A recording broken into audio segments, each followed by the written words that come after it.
And please welcome head coach Kurt Frederick and the Tulsa Union Redskins.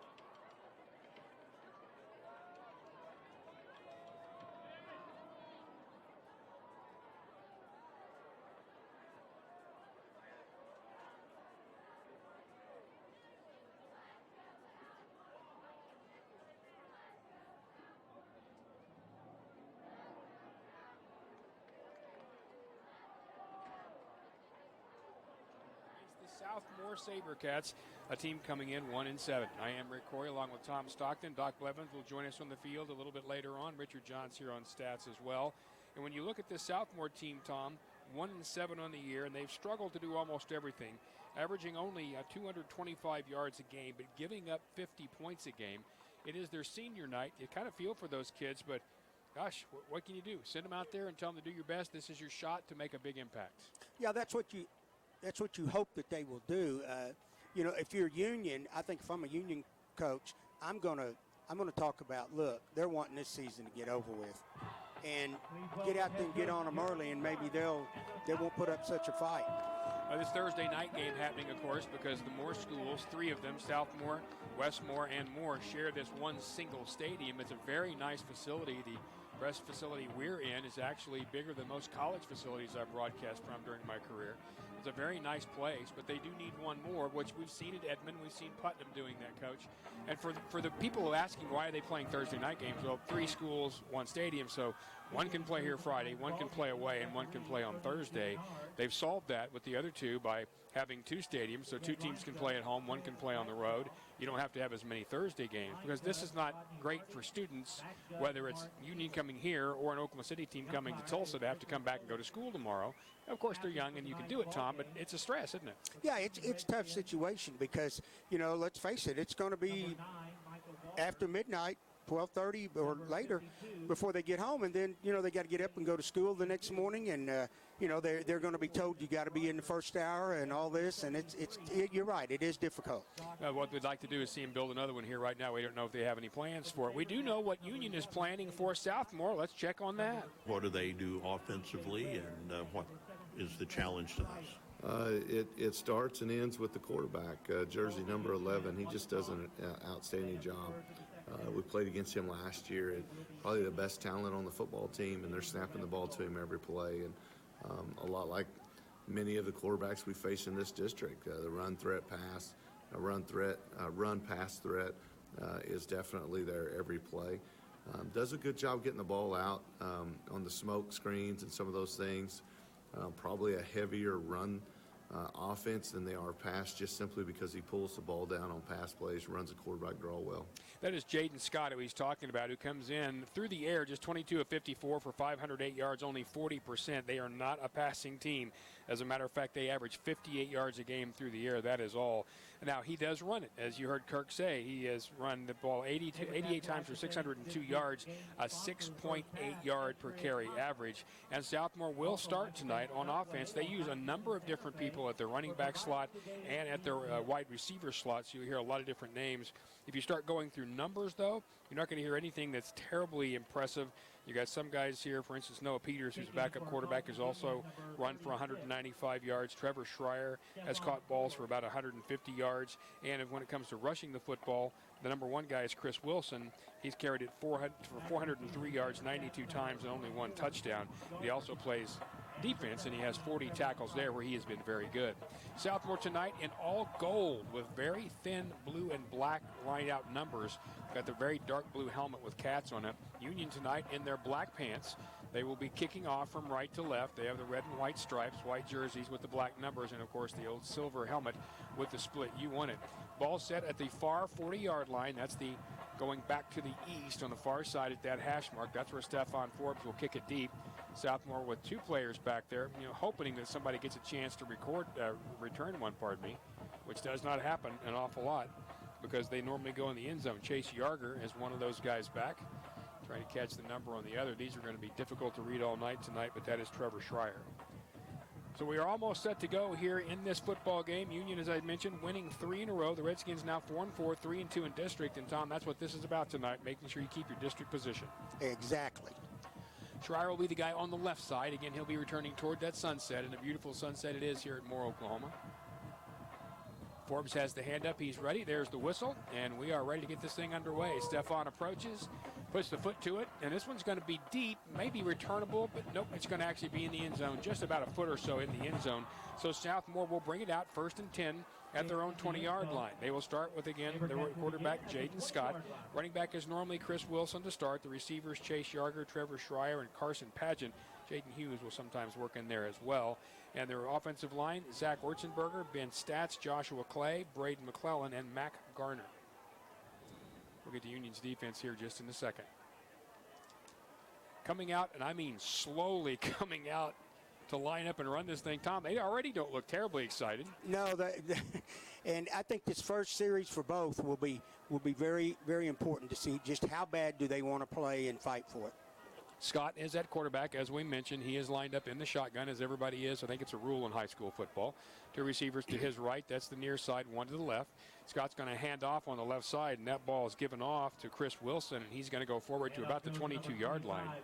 No more than that. Getting up off the bottom of that pile, a whole lot of folks, including Caleb Kalo, who's got about 1 million tackles lately, and Gabe Ford as well. We'll call it a gain of 3. It'll be 2nd and 7. Quickly to the line of scrimmage. Once again, Southmoore just underway here, no score. 1 receiver left, 2 receivers right. Again, Scott in the shotgun. Wilson set behind him a little bit deeper. Chris Wilson's running for 403 yards this year. Scott now calls some signals. His offensive line looks. Now Scott's ready in the shotgun again. He's going to turn and hand to Wilson again, who bounces to the right side. Got some room. Wilson across the 25, near the 30. He may have the first down. I think he does. A couple of guys. Kalo was the guy who eventually made the tackle, but the guy who turned it back in was Chauncey Andrews. But that's a gain of 7. They'll give him a first down, 1st and 10, right at the 30 for Southmoore. And that was a good read because I think we were expecting the quarterback, or Union was expecting the quarterback to keep it. 1st and 10 for Southmoore. Again, just underway here. Now we'll have motion from left to right. Now 2 receivers to either side. Scott again in the shotgun. Wilson behind him. Scott waiting, looking. Now he's going to step forward, talk to his offensive line. Union in their 3-down lineman, pardon me, and Josh Frederick is sneaking a little closer to the line of scrimmage. There's the snap, handoff right side to Wilson. He cuts back at the 30, and he is taken down right there. And it was Josh Frederick who was key there as he took on that lead blocker and turned that back inside. Jacob Rogers made the tackle. It'll be 2nd and 10. It seems like that so many people don't have a tight end anymore. It's they line up with a tight end, but off the edge, and off the line of scrimmage, and that's exactly what they got. And the tight end is never a tight end size guy. It's always an H-back size. So 2nd and 10 for Southmoore at their own 30-yard line. 2 receivers go far side. That's left. Scott turns and hands to Wilson, who pushes across the 30-yard line, continues to chug the legs. He had contact almost right away. Jaden Lowe was one of the guys in there on that stop. And Union's also going to play some different folks tonight. We'll hear Kirk talk about that in a minute as well. Jake Henry in on that tackle. Gain of 2. It'll be 3rd down and 8. 9:50 to go here in this first period. No score, just underway. And a big 3rd and 8 coming up for Southmoore. Scott sends 2 receivers to either side. Again, Wilson behind him directly in the shotgun. Union sneaks up as though they might blitz. Frederick takes a step up from the left side, now back. Union's linebackers, Rogers and Ford, set back a little. Scott stepping up. Now he drops back, has the throw. He's going to throw over the middle, and that ball is caught by Schreier at the 35-yard line. He will not get to the first down line, though. Got to the 38-yard line, and that's where Trevor Schreier went down. He's only 160 pounds. He's not going to drag a lot of guys along with him, and it was Gabe Ford hanging on to him and Marley Forsberg. So it'll be 4th down now. 9:13 to go, first period. Southmoore looks like they may go for it on 4th down and just over 1 from their own 38.5-yard line. If they get the 40, they'll have the first down. They bring in Tyler White as an extra slot back, and now Scott again in the shotgun with 3 receivers, 2 left side, 1 to the near side. That's the right side. And, he split out way past the numbers. It'd be a 30-yard throw just to get it to him. Scott is going to turn. He's going to hand off left side, and just getting to that first down marker, it's going to depend completely on the spot, was Chris Wilson. And Wilson got right at the 40, and I think they may actually give him the first down. They marked him right at the 40-yard line. Mason Gibbons in on that tackle among others, and they may ask for a measurement, but we'll see. Nope, they're going to say he didn't make it. That ball is marked just maybe an inch short of the 40-yard line. And, Tom, once again, what just drives me crazy, I mean, certainly if you're a Union fan, you're glad the Redskins have the football, but why don't they measure that? I don't know. And I was going to say he first put it down, then he got past the 40. Now I'm looking again, and it looks like it's just inside. I don't know. But the nose of the ball is touching the white line, and if I'm Southmoore, I'm going to be complaining about that, but Union won't. So 1st and 10 Redskins at the Southmoore 40, 8:39 to go in this first period, no score. And, of course, Rovon Banks will bring him out at quarterback. Starting running back once again will be Avante Wilkins, who had a great night last week. Rovon's going to fake. Wilkins takes off to the right side himself, inside the 30, down to around the 26-yard line. Rovon faked almost everybody out as he took a nice long carry, or a nice long fake on that zone read. Tyler White made the final tackle, but that's a good for 14 and a first down. Now 1st and 10 Union, the 26-yard line of Southmoore. Just underway, 8 minutes to go in this first period, no score. Lipsy goes far right side, that's the far side. Coming to the near side, Pearson. Also out there, Edwards. Quick snap, handoff inside. This time it is Avante, and he's going to pound forward across the 25, down to around the 22-yard line. He didn't get a lot. There was immediate pressure there, and a couple of guys hit him almost right away, including Tyler White, who they'll credit with the tackle. But he got about 5. We're going to call 3rd down and 5 right there at the 22. The defensive line for Southmoore has a couple really big guys. The nose guard is like 375 pounds. I don't suppose he runs well, but he's also hard to move off that spot. He didn't have to run well. 3rd down and about 5 from the 22. They'll need the 17. Snap and hand left side to Wilkins. He's got room. Avante cuts back inside. He's at the 15. Avante at the 10 to the 5, into the end zone. Did he get there? We're not getting any indication, and they say no. Avante fell into the end zone. Once again, the tackle in there made by Southmoore's Tyler White, but they did not give him the touchdown. Apparently the knee touched first. So it will be 1st and goal, a 21.5-yard run by Wilkins. And with 7:14 to go in this first period, the Redskins are threatening. They'll bring out extra tight ends. Desmond McDaniel goes right side, Pearson with him, extra tight end to the left. That's Damon Sanders. Now Rovon takes the snap, runs left, and just steps into the end zone with no trouble, touchdown. And the Redskins already lead at 6-0, and you didn't have to try really hard to get in the end zone right there, did you, Tom? No, you didn't, and I started to say that this spot on the field is one place where I wish Union had a quarterback under center. They just run quarterback sneaking at, but you didn't have to worry about it then. They just snapped to him, and he didn't even go full speed. He just kind of jogged to the left and walked in. Yeah, and Southmoore didn't seem to have a whole lot of interest in tackling him either. So Stephon Forbes on to add the extra point. Trent DeSmet will snap, and of course Kyler Pearson will hold. There's the snap, there's the placement, it's up. Low kick, but it's through there and it's good. 6:54 to go, first period, already 7-0 Union. They'll kick to Southmoore next on KRMG. 90 years ago, Bill Dunges started selling cars in Oklahoma with one goal: happy customers. 3 generations later, OSOI is Oklahoma's premier source for orthopedic and sports medicine care. Meeting the orthopedic needs from Ord, Norman, Oklahoma City, and Texas. Don't let an injury make you miss a single play. Call 515-8090 to set up an appointment today.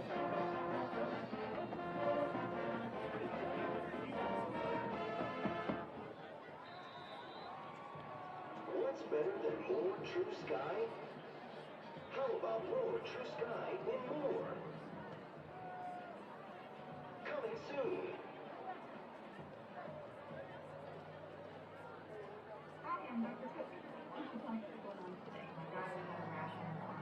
Parents stay great care with their children, even with common medical problems.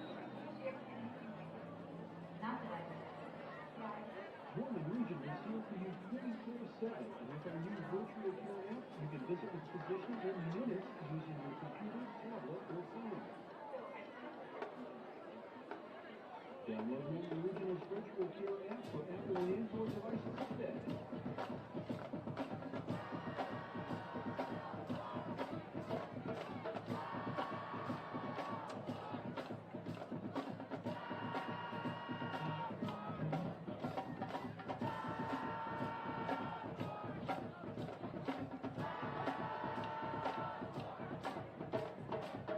Stephon Ford set the kick for the Redskins.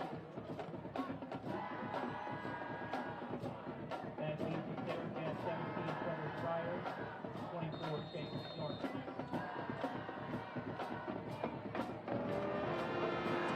Left to right, that is from east to west. The stadium sits true east to west. Approaching is Stephon. There's the foot to it. This one again is going to be right at the goal line. It is returnable, and that is going to be Yarger. He's up to the 15-yard line, cuts to his left, gives a little ground, now gets across that to around the 17-yard line. Never really looked like he was going to break out of there, but he at least got himself a little bit of room. Tackle in there by Marcellus Wilkerson. It'll be 1st and 10 for Southmoore. They did not appear to be in a big hurry offensively. They did not huddle, but they came out and certainly lined up quickly, but then ran basically to check with me. I'm going to mark him, pardon me, back at the 17. It'll be 1st and 10 right there. 6:45 to go first period, 7-0 Union. Tom talked about some of the big guys out there. Ben Statz, their offensive lineman, 5'11", 324.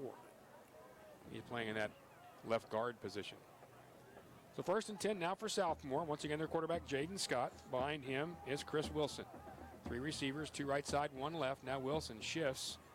He goes in the shotgun to the left side. Scott is going to hand to Wilson on the right side. Got a hole, cuts across that. He's got room. 20, 20, 30, 35. He's at the 40. Wilson all the way to the 43-yard line. Taken down by Jacob Rogers right there. Also JoJo Nichols, but he goes all the way from the 17 to the 44-yard line. Probably the biggest run of the year for these guys. That is 26 yards, almost said miles, and it'll be 1st and 10. And I think if that's the case, it looks like Union overran it, and he was allowed to cut back and had nobody in those gaps. They'll run basically the same play, except this time Scott keeps it. He gets away across the 50-yard line. Scott gets a good first down gain, almost of 10. We'll see if they give him the first down. It was Frederick and Forsberg on the tackle, and I think they will, or are they not? No, they're not going to. They're going to be a little tougher and call that second down at about a half yard. In the last 3 years in high school and college football, if you sniffed a first down, they gave it to you. So I'm a little surprised tonight. They've been a little more choosy. 5:40 to go in this first quarter. 7-0 Union, but Southmoore on 2 plays getting some room. Now they're going to give them the first down and move the chains. They're at the Union 46-yard line. Scott in the shotgun. Both teams jumped, and the back judge walks up and then throws his flag kind of half-heartedly. Flag on the play. Question is, who will he call it on? It's going to be Southmoore. So the SaberCats will commit their first penalty, and they will move back into their own territory now at their 49-yard line. So, Tom, what are they doing to get free on those running plays? Well, I think our defense is overrunning somewhat, and I got no other explanation because they're running that run-pass option, and they fake it and either keep it or they've been handing it. And the quarterback is a much more dangerous runner, and yet he hasn't kept it. He's only kept it the one time, but he did get 10 out of that. So it is going to be 1st and 15 for Southmoore, now at their own 49, trailing 7-0 with 5:20 to go first period. Scott sends Wilson to his right in the shotgun, and now a timeout is going to be called by Southmoore. They were getting close on that 25-second clock. So we'll take a break. 5:18 to go first period. 7-0 Union. Southmoore will have 1st and 15 next on KRMG. When you're just starting out, there's a lot to learn, especially about money. But TTCU Federal Credit Union can help you. And take a look at the scoreboard and be sure to find a Can-Am defender that works for you and your team. Contact your local dealer to learn more about our Can-Am defender lineup.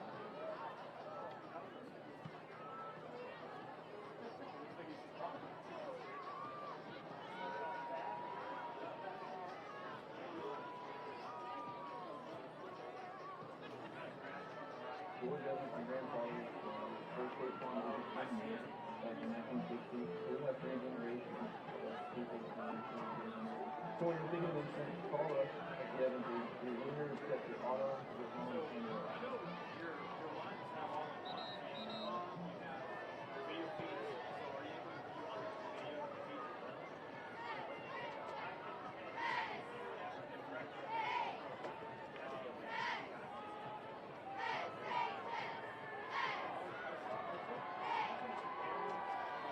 7-0 Union over the Southmoore SaberCats here with 5:18 to go in this first period. First and 15 for Moore now at their own 49-yard line after they jumped offside. Scott takes the direct snap from the quarterback in the shotgun, pushes forward across midfield. He got that 5 back, got back to the Union 46-yard line. Forsberg helped on that tackle. Once again, forward as well. Union's had a lot of different defensive linemen playing in the last few weeks. There you had Jacob Bachek, who's really come on lately, too. So it'll be 2nd and 10 there for Southmoore. 2 receivers come to the near side. That's the right. 1 to the far side, the left. Now a slot tight end on the right side. Scott steps back in the shotgun on this 2nd and 10. From the Union 46, Scott raises, throws quickly to the left side to Schreier, and he drops it. And he wasn't going to go far anyway. He was hit immediately by Chauncey Andrews, and that might be the reason he dropped it, Tom. He might have had those alligator arms because he saw number 10 coming. It'll be 3rd and 10. That could be. It looked like to me that the pass wasn't thrown very hard, and it was just like it was just hanging in the air and hanging in the air and hanging in the air. Well, Scott's only 22 of 54 this year, so he's only 40% on the year. That's not his game. So 3rd down and 10 now for Southmoore with 4:30 to go in this first period. Redskins up 7-0. 4 receivers, 2 either side. Scott in the shotgun, standing back around his own 49. Directly behind him is running back Chris Wilson. There's the snap to Scott. Drops back, has pressure, fires right side, and that ball is dropped. That would have been right at the 1st down marker had it been caught, and there was a chance. Jaden Hughes had it hit him in the hands, but at the same time it hit him in the hands, Caleb Kalo and JoJo Nichols hit him in the back. That falls incomplete. It'll be 4th down and 10. And Southmoore, who went for it on 4th and 2 at their own 40, now kick it away. They'll be punting from about their own 39-yard line. Their punter is, let's see, that is Cameron Little. Back for Union at the 10-yard line is Kyler Pearson. And I watched Little warming up, and he can boom it a bit. Teams are ready. Union stands, and yep, Southmoore jumps, just like every team in high school football. No matter how many times your coach tells you all week long they're going to stand up when you call the snap count, they still jump. Yeah, it's unbelievable. So this will go back now to the 49-yard line of Southmoore, and that will move back everybody just a little bit, including Cameron Little. And Pearson will come up to around the 15-yard line. 4:26 to go, first period, 7-0 Union. Little's ready. He's standing back at his 34. Union stands again. Nobody jumped this time. There's the snap, and Little gets it off, but it was partially blocked. Ball's going to skip around at around the 40-yard line. Union getting everybody clear of it. It'll roll to the 35-yard line, and that's where the Redskins will take it right there. Couldn't tell who got it, but 16 yards on the punt is all. But several guys broke through and had arms up in the air, and so Union will take it right there at their own 35-yard line with 4 minutes to go in this first period, leading 7-0, and Tom already in good field position. Oh, and what you can hope for here is that Southmoore doesn't have the desire to just, jump all over it every play, because the last time there was wide open creases for the running backs and the quarterback to run. Well, they've got a big old nose guard in there. Let's see if Union can move him. 1st and 10 Redskins at their own 35. 3 receivers come left side, 1 short right side. Banks in the shotgun. Wilkins next to him. That's actually Junior Smith. Banks is going to take off and run to his right. Got pressure. Gets away. 40, 45-yard line. Rovon across midfield. Rovon Banks should have been tackled behind the line of scrimmage, but he would not go down. He continued to push out of there. They finally run him down around the 46-yard line of Southmoore. So that's a 20-yard gain for Rovon Banks. And it's a 1st and 10 for Union. And Tom, he should have gone down about 3 yards behind the line of scrimmage. He just outran everybody. Yeah, the guy that was in the backfield was number 58, Nathan Alton. And he had a good shot at him, but I don't think he anticipated just how fast Rovon is. 1st and 10. Banks now sends motion. Going to be Edwards. He's going to hand off to him on the inside. He's got some room at the 45, at the 40, and drops the football and fumbles it out of bounds. As he was running, Jonathan Edwards just dropped the ball around the 40, and luckily for Union, it bounced straight out of bounds. It's a gain of 9, but the Redskins were lucky that didn't become a turnover. Absolutely. I noticed that time that giant nose guard, I don't know whether we came up and, we snapped it quick. Union snapped it quick, or he just didn't get ready, but he didn't have his hand on the ground. So they actually called that a first down, so we'll call it 1st and 10 now at the 36-yard line of Southmoore. 7-0 Union, and they're moving again. Hand off to Junior Smith, and now it's going to be reversed to Kyler Pearson. Kyler has Rovon out in front, cuts back at the 25-yard line, gets down to the 22-yard line. Rovon never really blocked anybody, but he ran out there like he was going to. Final tackle in there made by Joe Stover, but that's another first down. Gets him around 13 yards, and they're now at the 22. Southmoore and continuing to roll. 3:11 to go, first period, 7-0 Union. They're looking to add to it. And this is going to test, even though it's senior night, this is going to test just how much the Southmoore want to play, because they're running from sideline to sideline and just everything they got. Lipsy and Belt go wide right side. Pearson comes to the left side along with Desmond McDaniel. In the shotgun once again is Rovon Banks. First down. Banks, quarterback draw, runs off to his right. Got some room. Rovon breaks free. 15-yard line, 10-yard line, 5-yard line, touchdown. Rovon Banks ran around, through, and by everybody in a gold jersey, and it's 13-0, and I think right now Southmoore understands what they're in for. Yes, it looks like it. Again, the nose guard didn't even get his hand down on the ground. So Banks makes it 13-0, and made it look easy. That's 2 rushing touchdowns tonight for Rovon Banks. And Tom, somebody asked me today about Union and their playoff look, and what I kept telling them is quarterback's a bit of a game changer, and if you're Owasso or Broken Arrow and you haven't played against him, you've seen him, but it's different to play against him. Absolutely. Stephon Forbes for the extra point. There's the kick. It's very high and off to the right, and I think he missed it. He did. Kyler Pearson was laying on his back at the end of that. He may have just dropped the ball or may have gotten hit, but anyway, it runs wide, and it'll stay 13-0. 2:44 to play first period. Redskins up 13-0. They'll kick it next on KRMG. Route 66 Chevrolet, Route 66 Nissan of Tulsa, I-44 Memorial. And Chuck, there's no gimmicks. Just come see us.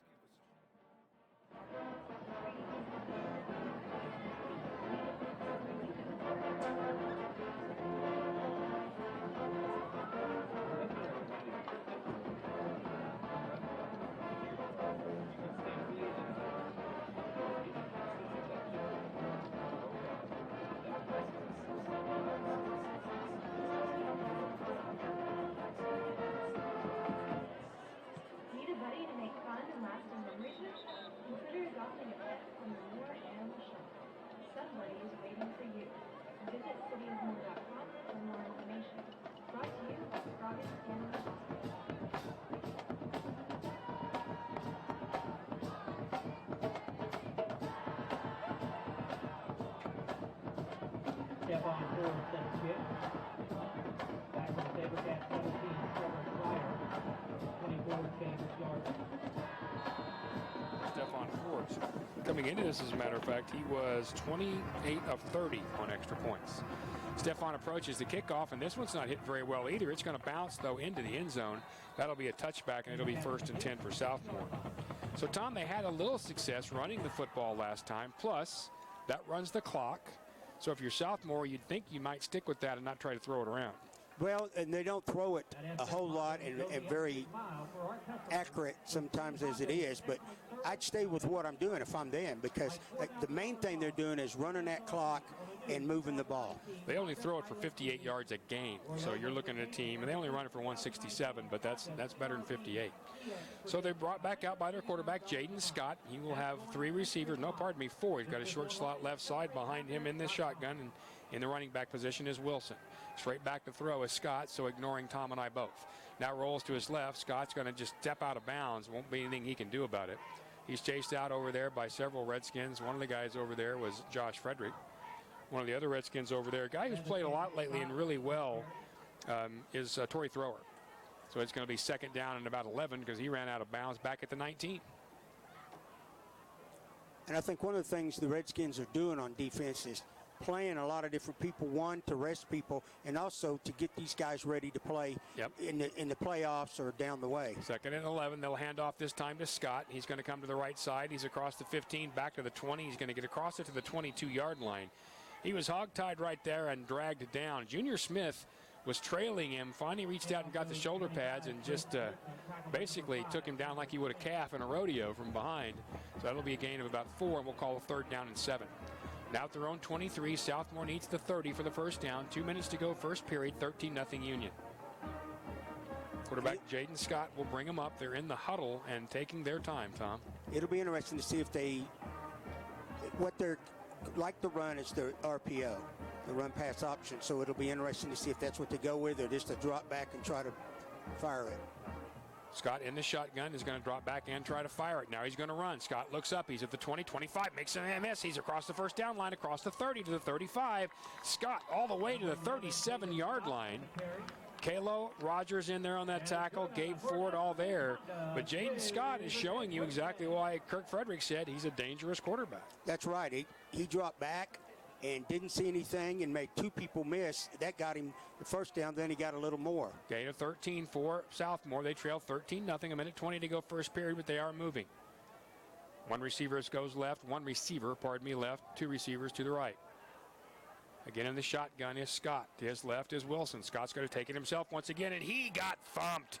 He got right to the line of scrimmage, and he just got popped. Josh Frederick read that key and came inside like a freight train, hit him square in the head, and that's a loss of one. It'll be 2nd and 11, and that's a terrific play from the outside. And already I see Union's defense switching people out, to keep them fresh, but I think they're playing a lot of people, like we said. Yeah, Matthias Robertson just came off the field after being on. 2nd and 11 now for Southmoore at their own 35-yard line. 45 seconds to go here in this first period. Scott in the shotgun, two receivers to his left. He's going to hand on the right side to Wilson, and he's taken down behind the line of scrimmage again.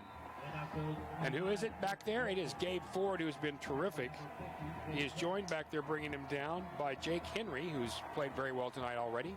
And it's going to be 3rd down, and now that's a loss of another yard, so it's 3rd and 12. They'll mark it back at the 34-yard line, and I think they may let this, the play clock is at 22. Game clock at 16, so I think they're going to let this go, Tom. We'll go to the second quarter. Yeah, they're not even acting like they want to snap it.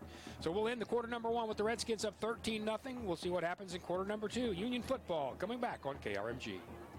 Today is not only Halloween.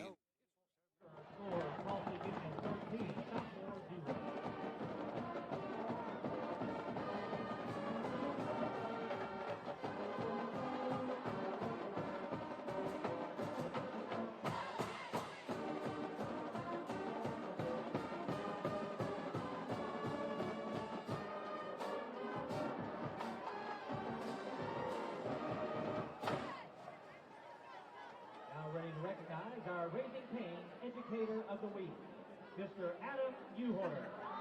Adam Uhorter has served as the Director of Band at Southmoore High School since the school opened in 2008. Mr. Uhorter's bands have consistently earned superior ratings on stage, in sight reading, and in marching band throughout his career.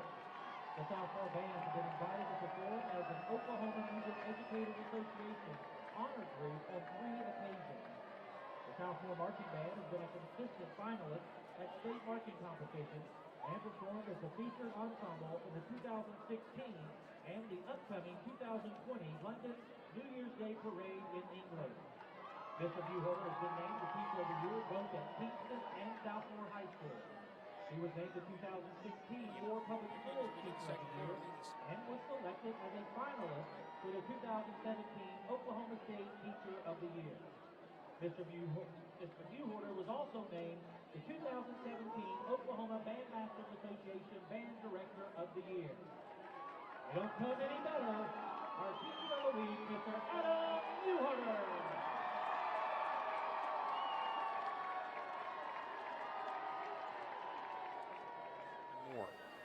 We are sitting no more than about 5, well, not even that, probably a mile and a half to 2, where that F5 tornado came through here. And every time I'm here, because I was here right after that, covering that, I like to go over and see how that neighborhood's recovered, and it's really spectacular what they've done. 3rd down, Scott's going to keep the ball himself. Runs to his left, got a lot of room. Scott across the 35-yard line, and oh boy, goodness, if it weren't for Jacob Rogers, he's going to get the first down. But Jake Rogers drags him down at the 38-yard line. And I swore when he hit the corner, Tom, he was going to get the first down and possibly more. It's 4th down and 7. Southmoore will have to kick from their own 38. I think Union was anticipating a drop-back pass, just a pass from the pocket, and they had a linebacker coming off the edge, headed for where he was, and it was the read RPO, and he was already underneath him. And I'm like you, I thought he was going a ways. Yeah, good for Jake Rogers. So now on to kick this football away. Once again, is Cameron Little standing around his own 22. There's the snap. He gets it off, but it wasn't terribly clean. Kyler Pearson runs up, but it's going to bounce sideways and out of bounds, so Kyler didn't have to do a thing. And that's going to bounce out right at the 35. So once again, the Redskins will have it at their own 35-yard line. So just as we begin the second period, up 13-0, Union will take it at their own 35-yard line again with really good field position, Tom, which is exactly what Coach said he wanted all night long. But, you mentioned who's going to play and who's not going to play. And here's what Coach Frederick had to say about what he really wants out of tonight. For us, we want to make sure we play sharp, and I felt like defensively we didn't reach one goal last week, a team goal defensively, and now we held the team, until the fourth quarter with touchdowns. Not held them off the board until the fourth quarter, but just you want your guys to play sharp. That's what they're trying to do. They hand off left side to Avante Wilkins. He's sharp across the 45, across the 50. He breaks free, 40, 35, 30, 25, 20, 15, 10, 5. Wilkins kicks his legs out and scores. 65 yards for Avante Wilkins, and it's 19-0 Redskins and no laundry on the field. And I think they've looked out there and seen, the Redskins have seen, that up the middle is a little bit harder. Everything they've done to run wide has gone a ways, and they'll continue to do that. Feel good for Avante Wilkins. He's a senior. He's played behind great running backs his entire career, and now he gets his opportunity. Speaking of opportunity, Stephon Forbes on for another one at the extra point. 10:49 to go in this second period. See if he can make it 20. Teams are ready. Pearson set for the snap. There it is. It's a good snap. The hold is down, and Stephon kicked the fire out of that one. And it is good. 10:49 to go, second period. Now 20-0 Union over Southmoore. This is Redskins football on KRMG. Time's running out to win $2,500 a week for life from Publishers Clearinghouse.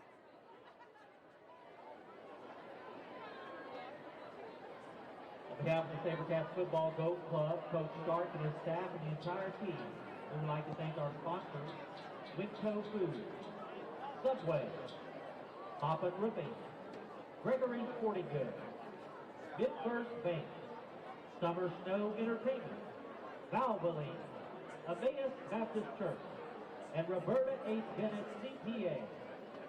Thank you for all you do for SaberCats football.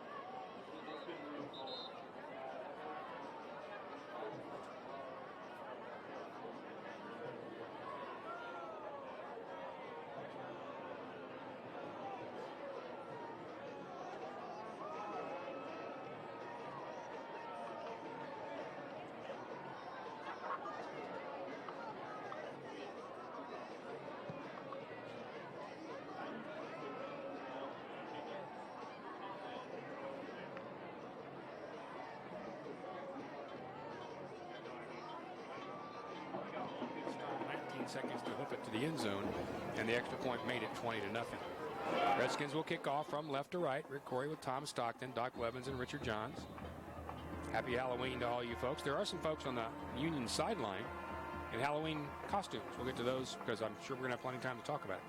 Forbes kicks off, and the ball is going to go down just a little bit short. It'll be taken right there by Trevor Schreier. He's to the right side of the 15 to the 20-yard line. Not quite the 20. We'll mark it at about the 19-yard line. Good special teams plays down there by the Redskins. Final tackle in there made by Marcellus Wilkerson. It'll be 1st and 10 right there for Southmoore at their own 20. Just inside that, around their own 19. They've had the most success with Jaden Scott at quarterback just running the football, Tom, but how long is he going to be interested if he's the only weapon he keeps getting pounded on? Absolutely, and they're going to, sooner or later, they're not going to cover any, and not worry as much. The Redskins won't worry as much about it, and they'll have someone spying on him. Well, Scott is the guy who is in the shotgun once again. He will send 2 receivers to his left and 1 short slot to his right, then 1 farther right. Scott is going to turn and hand to Wilson left side. Wilson is chased down by Marley Forsberg. He got about a yard. Jake Rogers in there as well. Junior Smith helping out, and who else? Gabe Ford. We'll give him 1. It'll be 2nd down and 9. And You know, you've heard me say this before. Listeners may be tired of hearing it. But I think there's a point as a head coach at Southmoore, you have to stop the bleeding as much as you can. And that is your best option right now is to run the ball. Don't throw it. You're just going to extend the game, the clock, and it's just going to make it worse for your football team. I agree. Second down and 9, right at the 20-yard line for Southmoore. Trailing 20-0, 10 minutes to go in the half.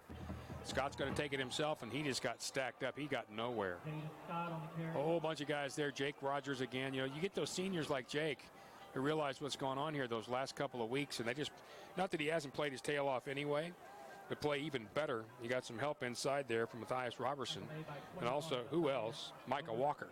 So he lost 1.5 yards, and it'll be third down and just over 10 now for Southmoore at their own 19-yard line. And the entire offensive line for Southmoore was standing up while their quarterback was getting tackled. Here they come to the line of scrimmage again. Third down and now about 11 at their own 19. It's a difficult thing as a high school player when you're 1-7. Yeah. There's no question about it. You got to find it within you to try to win that one-on-one battle with your guy every time. And Southmore's going to call a timeout. 9:17 to go in this second period. 20-0. Union will take a break too. This is Union football on KRMG.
Southmoore at their own 19-yard line, trailing 20-0 with 9:17 to go in this first half. Rick Corey along with Tom Stockton. Straight back to pass to Scott. He's going to run out of the pocket to his left. He's going to try to get a field, and he's chased from behind, and he'll go down. Now getting right about the line of scrimmage, so it won't count as a sack. Caleb Kalo has a hold of him. Jake Rogers, Michael Walker. It's a who's who of the Union defense there. Looks like also Matthias Robertson has a hold of him too. And it's going to be fourth down and 10 now for Southmoore, and they will send out Cameron Little, their punter. He's had one tip tonight, almost blocked. Got the last one off, but it was not a great punt. He's standing now inside his 4, and Tom, I wouldn't be surprised if they came after him. Oh. And I noticed on that play, I believe Kyler Pearson was playing some defense. Actually, he wasn't. That was Marcus Kelly. Number 2 is defensively is Marcus Kelly. There's the snap, and it's almost a fake. He runs to his left. Now he is going to fake it at the 20, 25-yard line, and he won't get it. Pushed out of bounds by Michael Walker was Cameron Little, and the reason Little ran is Union had a player who would have blocked that punt had he kicked it. So he pulled the ball down, skirted to his left a bit, looked to kick it again, and then decided to run. But he didn't put a ton into it, and he got pushed out at the 26-yard line by Walker, who's about 3 times bigger, but he ran him down. So with 8:22 to go in this first half, already leading 20-0, the Redskins will take it at the 26-yard line of Southmoore. Union has run 9 plays. They've got 168 yards of offense, 3 touchdowns, no passes, and no third downs. And they've taken the ball at their 40, their 35, their 35, and now the Southmoore 26. I don't think their punter had any idea if he'd have just stayed in bounds for another couple of steps, he would have got a first down. I also don't think he understood how fast Michael Walker is, even though he's a big guy, because he ran him down. So first and 10 for the Redskins. They'll send 2 receivers left, 1 to the right. Banks in the shotgun, Junior Smith to his left. Banks with the snap, back to throw. Here's the first pass of the night for Union. Going straight over the middle, that ball is caught by Kyler Pearson, touchdown. So 1 pass, 1 touchdown, and with 8:12 to go in this first half, it's now 26-0. And I guess, Tom, you can't be critical of anything, but if you were, you'd say, well, that could have been about 2 feet further. It's about the only thing you could say, right? Well, yeah, and if I was looking out there, it's easy to say that now that I was looking out there and expecting that. but their secondary guy was outside of Pearson. So if he ran straight down the field, he was going to have the leverage, and that's exactly what it was. Stephon Forbes on for the extra point here. Good snap. Kyler puts it down. There's the kick, and it's good. So 8:12 to go in this first half. Union extends the lead. Now 28-7-0 Redskins. This is Union football on KRMG. 90 years ago, Bill Dunges started selling cars in Oklahoma with one goal: happy customers.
Back for the SaberCats 24, Chase Gardner.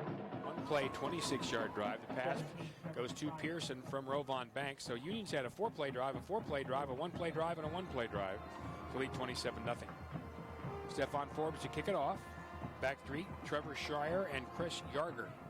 This one's going to go to the left and short, and it'll be taken by Schreier at the 5-yard line at the 10. Now comes to his left at the 15. Got some room, cuts up at the 20, and he got pounded. Whoa, he had some room, but when he cut back, there was a Union player there. That was Michael Thomas, and he took his head off. He'll be right at the 20-yard line, but that's a very difficult 15-yard return, and that's where it'll be 1st and 10 for Southmoore. That's how you, how do they say, announce your presence with authority? Yes. Let them know you're there. Well, they know. 8 minutes to go in this first half. 27-0 Union. Now Southmoore 1st and 10 at their own 20. Their quarterback, Jaden Scott, has been their best weapon so far. He's in the shotgun with 4 receivers, 2 to either side. Travis Wilson behind him. Scott straight back to throw. Fires left side, and that ball is actually caught at the 25-yard line. Chase Yarger is the guy who made that catch. They're going to give him really good yardage all the way to the 26. So the first completion of the night for Southmoore, and it'll be 2nd and 4. And he might have been able to make a first down, but the ball was down below his knees, and he had to bend down and stop and everything to get it.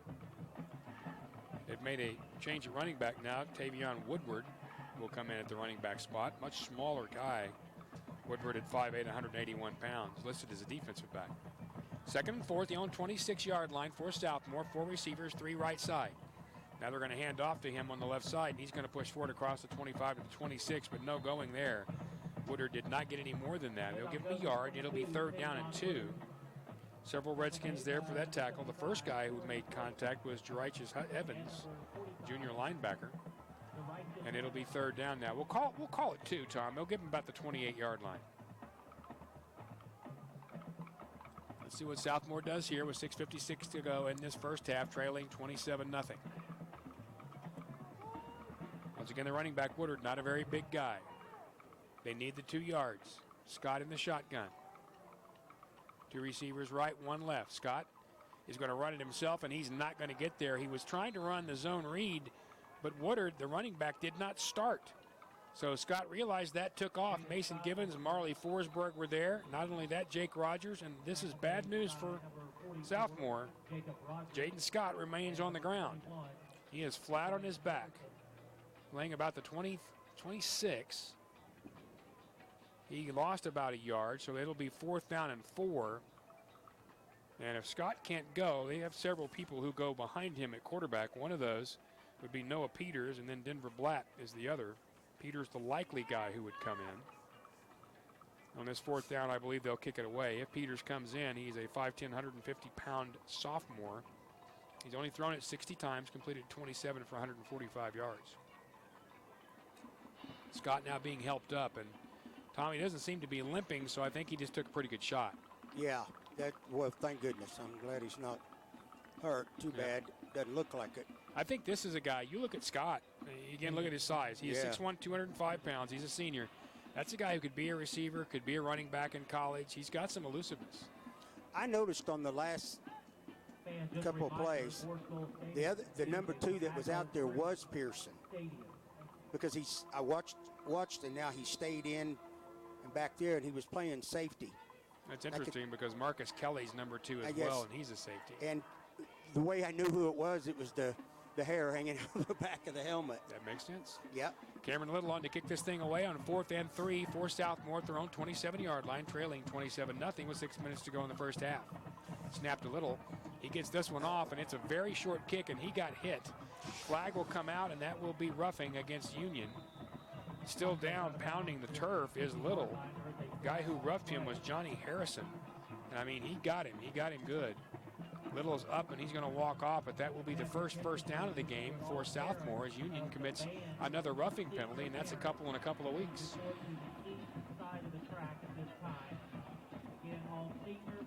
Get the call now from the referee, and it will be roughing the kicker. So that will move the football forward, and Southmoore will have their first down with 5:58 to go here in this first half. I know that's something Kirk won't be happy with. He talked about not reaching any defensive goals last week. They were reaching a bunch of them this week, and that one right there might get them off one. So this will take the football all the way to the 42-yard line, and it'll be 1st and 10 right there for Southmoore. And I was listening to Coach Davis talk to somebody before the game down there in the locker room, teasing him about some of the penalties, and one of his explanations was sometimes they're close to blocking it, and they were right there to block it, and then just a little bit off. You always take the angle at the foot, and they don't always do that. So 1st and 10 for Southmoore now at their 42, trailing 27-0, 5:40 to go first half. Scott's got a handoff left side to Woodard, and Woodard got across the 42 to 43-yard line. That was about it. Forsberg up off the bottom of that pile. Baycheck there as well. We'll give him 2 and call it 2nd down and 8, and the Redskins are running a lot of players on and off. Bring back out Torrey Thrower. He'll be in the center here. 2nd and 8. Now at their 44. Scott in the shotgun. Woodard behind him. 3 receivers, 2 right. That's the far side, 1 to the left. There's a short slot on this left side. That's Tyler White. Lined up as a slotted tight end, if you will. Scott has the snap. He's going to hand to Woodard again on the left side. And he tries to make one guy miss at the 45, but cannot. The guy he was trying to get around right there was Gavin Kohler, but Kohler wouldn't go for it, and he drags him down. It'll be a gain of about 3, and we're going to call it 3rd down and 5 now for Southmoore at their 47-yard line. If the SaberCats get the Union 48, they'll have the 1st down. Same set, 3 receivers and a slot left side. 3rd and 5 for Southmoore. 4:30 to go first half. They trail 27-0. Scott in the shotgun. Woodard directly behind him. Now Scott looks to the side, getting a call from the sideline. Backs up once again. And with 7 on the play clock, he's ready. There's the snap. He fakes it, running to his right. He's going to get outside Rogers, but he will not get outside of the second support guy. And that was Chauncey, who came flying up from deep. Chauncey Andrews, it looked for all the world like he'd have the 1st down because he just outrun Jacob Rogers, and Chauncey Andrews just flew upfield and turned him right back into Junior Smith, and he goes down there, and it'll be 4th down and about 2, now right at midfield. I agree with you. I thought when he pulled it out, he had the 1st down. And Southmoore will stay out there right at midfield on 4th and about 2. Scott in the shotgun. 3 total receivers again. Woodard behind him. This is not Scott. They have brought in the backup now. That is Noah Peters. Peters is ready. There's the snap. Peters is going to fake to him, run to his right, and he has nowhere to go. He is being chased by a pack of Redskins, and he gets away from one, pushes forward near midfield, and that's where he goes down. He was way back around his own 43-yard line and had a dozen Redskins, it looked like, after him. He cut back and got inside, and that's where he was finally taken down by Arthur Cantlin, and it's going to be Union's football. Well, with a different quarterback in, they were running the run-pass option. One of them was wrong because the quarterback went to his right to fake it, and the running back went behind him to his left. So one of them did the wrong play. That's twice that it's happened on that one drive, but when you bring in a new guy, Noah Peters, you expect that might happen. So 3:20 to go in this first period. Union up 27-0, and they're going to try to add to it. And once again, for the second straight possession, they'll take it inside Southmoore SaberCats territory. Now 1st and 10, just inside the 50-yard line. Rovon Banks sends Pearson in motion. Going to fake the handoff to him and give to Junior Smith on the right side. Junior breaks a tackle at the 40. He's at the 35. Junior's got some room. 35, 20, 25, 15, 10. He's going to go out of bounds. He's going to get down to around the 7 or maybe the 8. Where are they going to mark it? They're going to mark it right at the 8. So Junior Smith motors 42 yards, and it's going to be 1st and goal for the Redskins. Well, they're going to mark it at the 9, so we'll say he got 41 yards, pardon me. And it'll be 1st and 10. Did you see who was flying up there to help make a block? It was Pearson. Looked like the others were in jog mode, and he was sprinting. His grandmother would be so proud. 1st and goal for Union inside the 10-yard line. Now Southmoore straight back as Rovon Banks fires in the end zone. Caught! Touchdown! What a catch! Oh my goodness, he threw a rocket, and Shea Dan just leapt out of his own cleats and dragged that football down. The coverage was pretty good, but he got inside the guy, Tyler White, and it's 6 more for Union, and that is the best catch I've seen a receiver make this year. And it may be the best throw. With his, it was a tough catch, but boy, what a fastball that was. But the only place he could put it was a little out front, and he did put it out front, and that was right into the hands of Shea Dan. On for the extra point, Stephon Forbes. High snap, but the ball's down. The kick is up a mile high, and it's good. 2:41 to play in this half, and now Union up 34-0. We'll be back with a kickoff. This is Redskins football on KRMG. The kiddies are in school, and everything's on a schedule. What a catch. Now's the time.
Drive 49 yards. It was Shea Dan's 9-yard reception from Rovon Banks. The key to that was the 41-yard run by Junior Smith. So the Redskins have had two explosive runs tonight as well. Marcellus for one, Avante for one, and Junior for one. 34-0. Rick Corey, Tom Stockton, and Doc Levens here. Kicking off once again is Stephon Banks. Back once again for Southmoore, Trevor Schreier and Chase Yeager. This one's going to go to Schreier at the 6-yard line. He's to the 10, 15-yard line, cuts to his right. He's going to be taken down right there about the 20. Now we're going to make it the 15. He didn't quite get the 20. I thought he was going to break away. He did not. That was Wilkerson who made that tackle. It'll be 1st and 10 Southmoore, now around their own 16-yard line. And Tom, with a new quarterback, you've got Noah Peters out there who's not played a lot. He's only a sophomore. You do have to be careful what you do.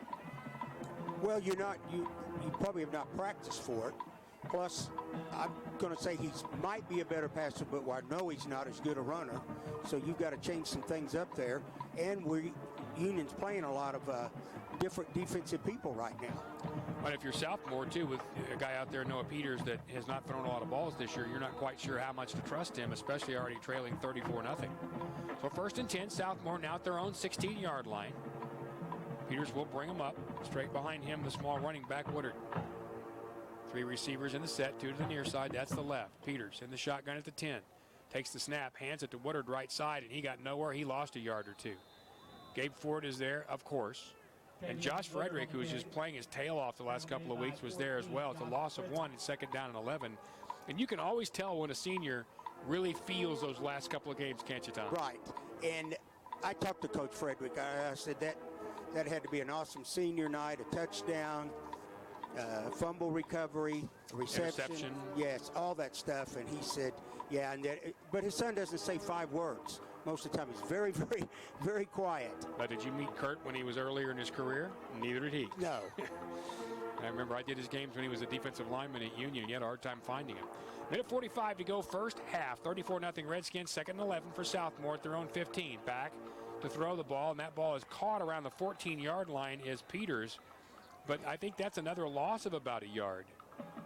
He got the ball to Chase Yarger, but he was taken down immediately. He actually might have lost 2. So it's going to be 3rd down now. Now they're going to say it's 1. They'll mark it back at the 15, which I think is generous. And we'll call it 3rd down and 11 right there. They'll need from the 15 all the way to their 26 for the first down. The only first down Southmoore has tonight is by penalty. Peters brings him back up. 3 receivers to his left. That's our near side. 1 to the far right side. Peters in the shotgun with Woodard there. Union with 3 down line. Peters is going to turn, and he's going to fake the handoff. No, he gave it to Woodard, and Woodard's going to be dragged down for a loss. Southmoore going backwards. Forsberg out there. Givens out there. Jake Rogers, and again, Josh Frederick. And it'll be 4th down, and they're going to kindly give him back to the line of scrimmage, so we'll call it 4th and 11 with 43 seconds to go here. They'll have to kick it because there's only 26 on the play clock. So Cameron Little will come back out, and he got hit last time on a roughing, but he is up and he's moving around. He's going to kick from his goal line. They'll probably come after him, Tom. But Kyler Pearson standing at the 44-yard line. Right. Just kind of feel one of these going back. Teams are ready. 3 on the play clock. They're going to have to hurry. There's the snap. Little has it. Union has the return set up, and Kyler's going to get a chance. Takes it on the run at the 40. Cuts back inside, 30. Now goes back to his left. Kyler to the middle. Spins away from one, but he's not going to get away from the other, and he's going to go down around the 20-yard line. So he'll get about a 22-yard return. But when he cut back to the center of the field, there are a lot of gold jerseys there. The biggest one being worn by number 56. That's Josh Clay, and he made the tackle. That's going to also end the half. All zeros on the scoreboard here as Union leads 34-0 over Southmoore. Back with our halftime next on KRMG. Route 66 Chevrolet, Route 66.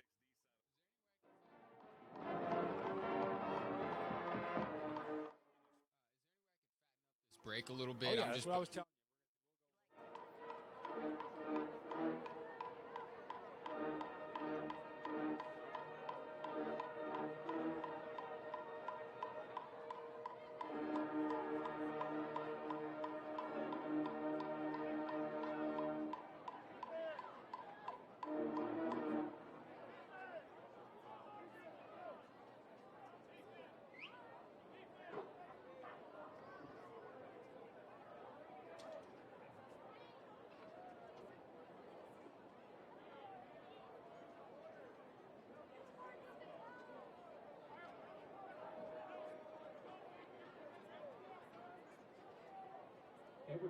There will be 3 seconds put back on the clock.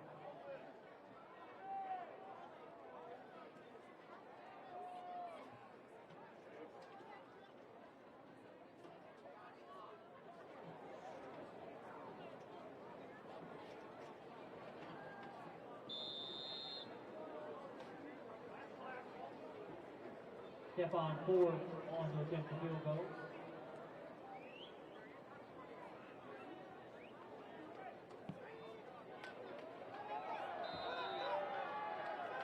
And the field goal is good.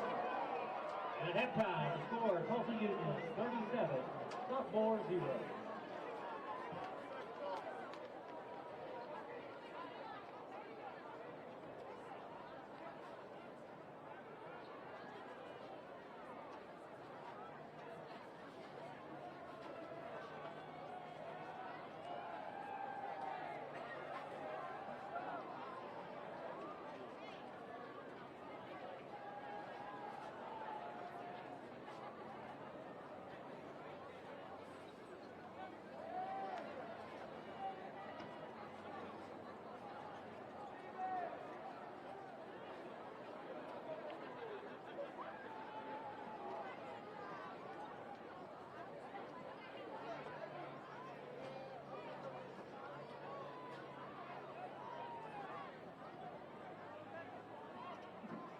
Now, ladies and gentlemen, please welcome to the field the combined Southmoore Pom Squad and the Southmoore Cheer Squad. Ladies and gentlemen, the Southmoore Sabercat Tom Squad.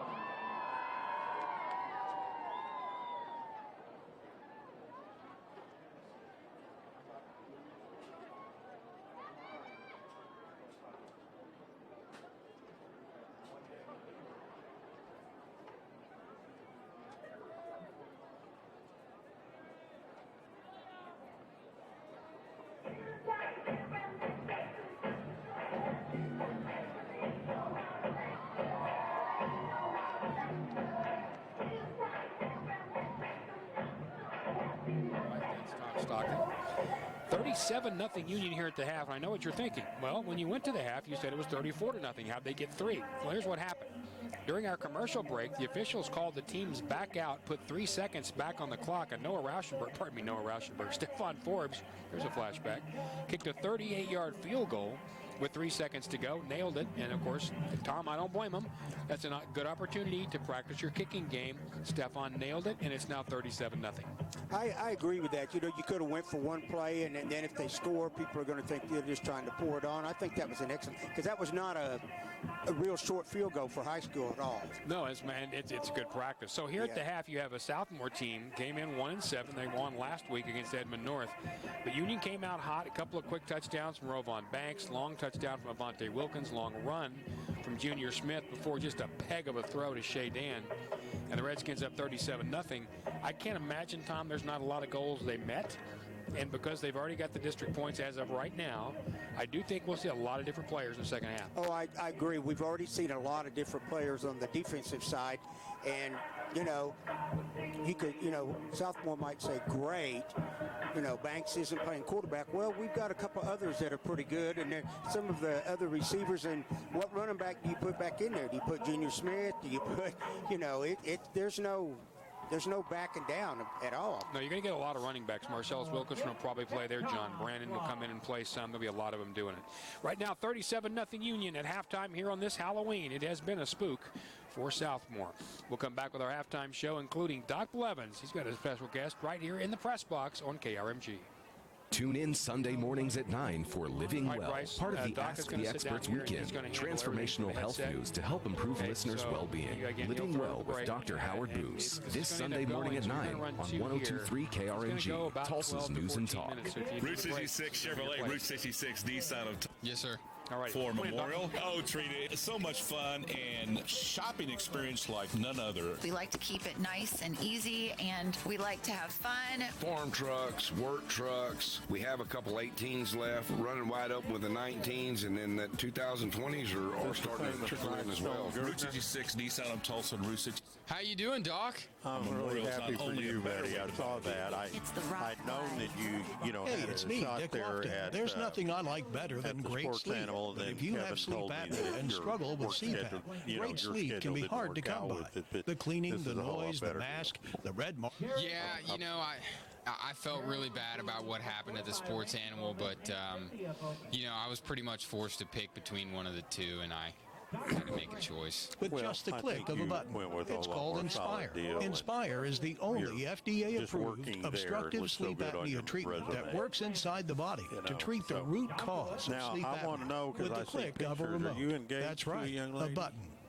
Yes, sir, I am. I thought y'all showing off a ring. If you have apnea, great sleep. Yeah, we got engaged in May in Florida. Inspire, sleep apnea innovation. Inspire is not. Next October, it's October 17th. That's been our anniversary, so we've been dating for about 5 years. Here we go, Doc. Every moment of Union High School football on KRMG.com. Yes, sir. Here we go, Doc. KRMG, Tulsa's News and Talk.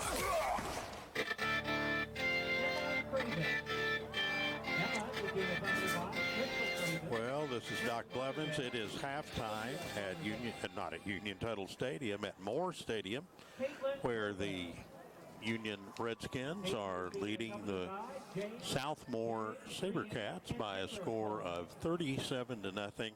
And Union's been able to do just about whatever they wanted to in tonight's game.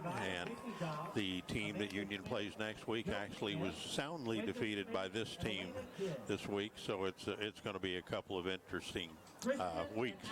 Anyway, we have as our halftime guest, and we decided to do it in the warmth of the press box in this kind of weather. So he came up to the press box with me, but we have James Wingo. Now, if you're a Union student, you know who Officer Wingo is, but he is the director of the high school. No, Doc. I'm not. You're nope. I'm the union coordinator at the high school for security. The coordinator for security at the high school. He coordinates all the security officers. And we'll just start with this, James. You have how many full-time guys do you have working there at the high school? 4 at the high school. Okay, and so you have professional law enforcement people there at all times, and with all the concerns that people have, and they have to, you see on TV, shootings at schools, all that. We even had a knucklehead bring a gun to the ninth grade center last week. Yes, sir. And probably didn't even know why he did, and all of that. But the fact is that you've got to have the security, and Union takes that very seriously. Yes, we do. Nowadays, it's been real rough with all the shootings at all the schools, but yes, we do a lot of training, and we're prepared for anything.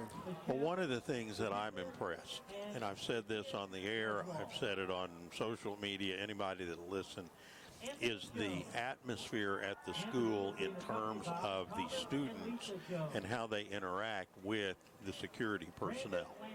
Because literally, you guys are some of the most popular people on campus.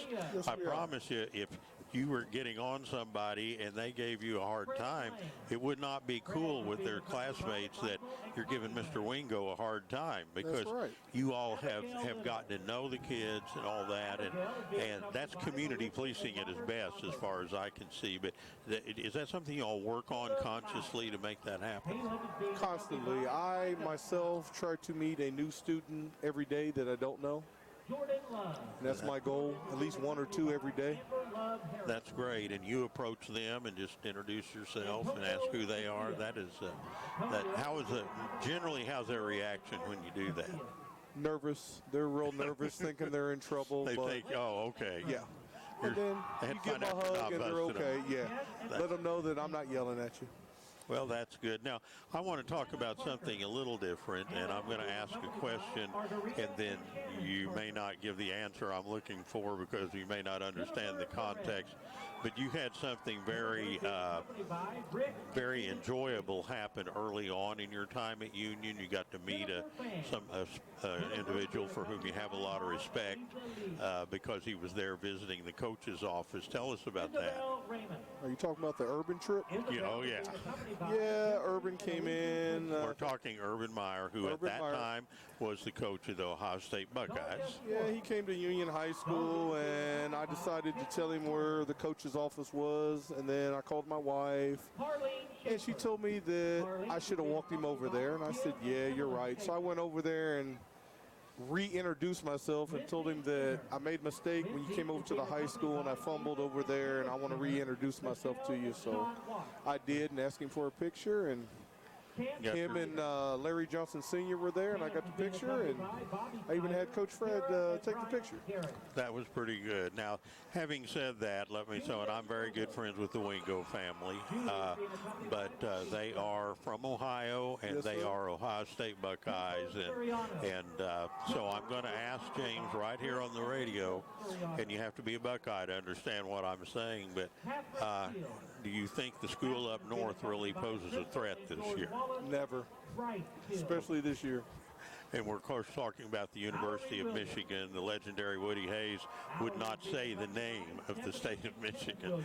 And also his coaches were not allowed to buy gas, a meal, anything while they were in the state. And Bo Schembechler, who was the coach at that time, was one of his guys that he mentored. But that was a lot of fun. And then you got to go to the Cotton Bowl? I went to the Cotton Bowl with my son. He got me tickets to go to the Cotton Bowl. And you got to see Ohio State. Who did they play? We played USC. That's a Rose Bowl matchup. Yes, it is. Sounds like. Okay, back to school security. What kind of procedures that you can talk about do you have in place if there's somebody that has tried to break in, or you have a suspect on campus? What kind of, do you have just an automatic alert system that goes out and makes things start to happen?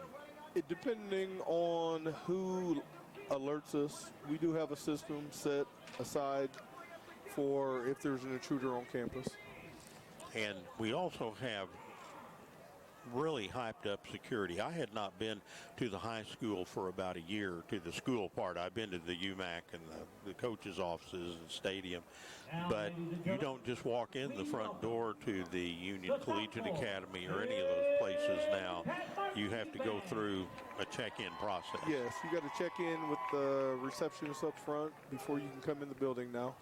And then they do some kind of a security check. I know you got to give them your driver's license. Yep. And then they do that. And so have we had any close calls? Not this year. Have we since you've been there? We've had one since I've been there. That's pretty good considering. Yes. So are there things that you would like to see improve even more, something more that you guys would like to do with security? Every year we talk about more and more things and see what we can do to make it better and just make all the children safe, all the students. Now, I'm not going to try to put you on the spot here, but let me just ask this. There are people that would like to see a situation where anybody that would be an intruder wouldn't know who it was, but there would be some instruction personnel, teachers, personnel that are licensed and vetted and trained where they could actually be armed also, so that somebody coming in knowing it's a no-gun zone would not be feeling like, yeah, but maybe some of them do have guns. How do you feel about that? Well, this is Oklahoma, and everyone has a gun. Come Friday, you'll see a lot more. Yeah, you'll see them too, because Yes. anybody can carry them. To me, I mean, I'm all for gun rights, but to me, the idea that just anybody that's untrained, that you don't know anything about them, can just carry a weapon in public, kind of going back to the Wild West days or something. Yeah, I still think that everybody should be trained. Well, I want to talk about the Wingo family because it's pretty special. You all moved here when your kids were still like just getting into junior high school area. My son was in 6th grade. My daughter was in 5th. They were even younger. Yes. You have a son, Devin, and you have a daughter, Alyssa. Yep. Devin played football at Union until a knee injury just knocked him out, and His it was junior year. Yeah. Yes. And then Alyssa was a athletic trainer.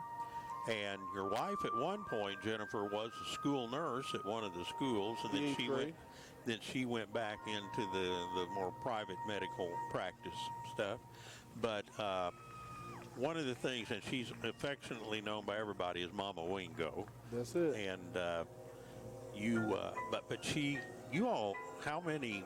I'm not going to ask you the number, but you've taken in a number of Union athletes specifically into your home when they were having problems at home or difficulties, and just nurtured them and took care of them to, until they could get back on their feet. How rewarding is that to you all to be able to do that to help people? It's great. I'm always looking forward, me and the wife, to helping out and giving. And a couple years there, I didn't know when I woke up how many kids were going to be on my floor and how many I was going to be feeding that night. But we took care of them. You did, and you didn't turn many away. Nope. You have quite a few of them that you've taken care of. And do you have, I'm not asking you to name names, but do you have some that you've really been proud of the progress they made and the little part that you all could play in it. Yes, they still come by and visit when they're in town and come by and see mom and pops, you know. So I tell them to keep checking in whenever they're in town. So they do. Well, I want to remind people that you're listening to Union Redskin football on KRMG. It is 37-0 at halftime, with Union leading Southmoore at the Moore Stadium tonight. And our guest on our halftime interview is Officer James Wingo. And I always call you Big James. And if people don't know, how tall are you? 6'2". 6'2", and I won't ask how much you weigh, but you're a big guy. I'm a big guy. And nobody wants to mess with you. I know that. And did you play football? Yes, I played high school football. And you got a twin brother? I got a twin brother, John. He played? Yep, he did. What town did you all grow up in Ohio? Chillicothe, Ohio. What's that close to? It's 45 minutes south of Columbus. Okay, real close to the horseshoe. That's it. And so you grew up following Ohio State sports, most likely. Yep, for sure. And then you all did actually live in Michigan for a while. How hard was that? Well, it was a little rough. I lived there 23 years before I moved to Oklahoma, and we've been here 10. So you've been around. I'm glad you came here because everybody here enjoys having you all around. Thanks. Who are some of the? First of all, what are the law enforcement backgrounds of the different guys that you now have on the staff there at the high school? Are they most of them former policemen? Or we have some deputies that are reserve officers part-time, and then they're full-time with the district. So we have, I think, a total maybe 12 or 13, maybe 14 full-time for the district. Now, does every campus have one full-time law enforcement person? Yes. I mean, from 6th grade up. Okay, from secondary then. The secondary schools, yes. And then do you have people that kind of patrol and go to the different we have elementary officers that schools? go to elementaries to help out. So you can get somebody into an elementary school pretty quickly if you needed to? Yes. And is it possible that it's somebody like one of the high school guys would head to the elementary school if it was Depending needed? on the situation and which elementary it was, we could get to, some of the elementaries that are close to us pretty quick. Now, are we doing any training of our students as to what to do in emergency situations? Yes, we do training the beginning of the year, and throughout the year we have drills monthly for the students and the teachers, faculty, and security. So we do monthly drills. And do you have some orientation sessions you do with the teachers, faculty people during the summer or during the whatever times just to help get them up to? Yeah, especially new faculty. We tried to get questions answered and let them know what's going on with all the drills and what we're doing and why we're doing them. Well, it's a marvelous job that you guys are doing, and I hope you keep it up. Now, I want to just bring this up because I think it's fun to bring up, but when I was a kid, the thing we were worried about, and I grew up in the 50s, and we were worried about an atomic bomb being dropped on America. And we went through drills where we crawled under our desk in the class and put our hands behind our head, and that's how we were going to be protected from a nuclear attack. And so I tell people today, whenever there's a deal, I'm just going to go climb under my desk and I'm going to be just fine because my teacher said that would save me. But you have to go a little more detailed than that kind of thing now. Yes, a little bit. I'm old enough to remember crawling underneath the desk and putting our hands on our head too. Well, it made me feel like we were going to be okay, and fortunately nobody dropped an atomic bomb. But those days that was considered something we did. Now we have security people at all of our athletic events, all of our venues. Do your guys do most of that? Do we use outside people to supplement our numbers when we have the big events? The guys that work in the district that want to work overtime, and we also have provisional part-time guys that help out on sporting events and anything that we need security at, like our PAC events we have security at when there's so many people. So we got at least two, depending on what the event is.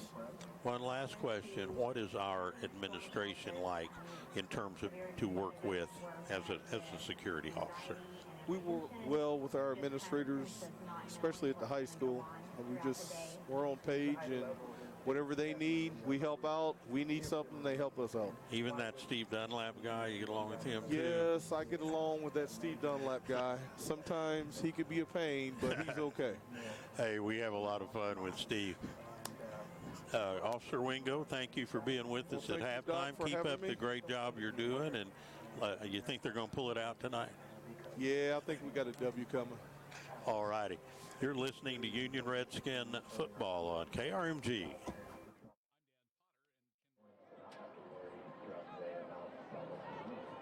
My role on a severe weather day is meeting with National Weather Service throughout the day, checking their webinars. I'm a part of a great team of leaders in the district. They're very forward-thinking, and everybody is willing to help each other out. It goes from communicating to our patrons and our students to maybe even just providing time work to the kids as you're walking through schools and just to calm them. One of the things that we were charged with was actually sitting down and looking at each campus and determining what their needs were at that point in time. So we've got some schools that needed additional classroom space. So they received classrooms with the storm shelters included with. We had all of our junior highs that needed an additional gymnasium for all of the different things that we offer as far as athletics. And the storm shelters were incorporated in those. We also had some of our elementary sites that needed larger media centers, and so when we built those, we incorporated storm shelters within those spaces. So all of the storm shelters across our district, with the exception of a couple, have multi-use. And our firm has had the privilege of designing several of the bond issue projects in Moore Public Schools, 23 of the campuses, including 22 new storm shelters. Now that we have storm shelters in place in our schools, it gives our students, our faculty, our staff, and parents a sense of comfort knowing that everyone will be taken care of in the event of severe weather days. I think like my parents will feel more comfortable with me having a place to go instead of having to panic out, oh gosh, my daughter's not safe or my son's not safe type of thing. Well, the inclusion of 23 new storm shelters in the 2015 Moore bond issue provides tangible evidence that safety and security are a high priority for the Moore Public Schools. The passage of the 2015 bond issue by our community members is a triumph. That would not have been possible without 100% community support and the trust in the district for doing what we said we would do. And so very appreciative of this community and supporting the safety and security of our students. What I like to tell the community members is that we think our community is made up of an incredible amount of selfless people, forward-thinking people in our community. We don't even have kids in our district any longer. We voted to approve the bond. It's incredible. I would like to say thank you to everyone who voted and will be able to make us feel safe and let this be able to happen so we can not have that panic and stress feeling anymore and just feel comfortable and safe. I can't say thank you enough. The weight that has been lifted off of my shoulders, my family's shoulders, everyone that works in our school district, knowing that we'll be able to go to school and be safe and not have to worry. You can't really put a price tag on that. Our district puts the safety and security of our students and our faculty members as a top priority, and this just confirms the great relationship our community has with our school district to ensure that we can keep that goal of safety and security number one.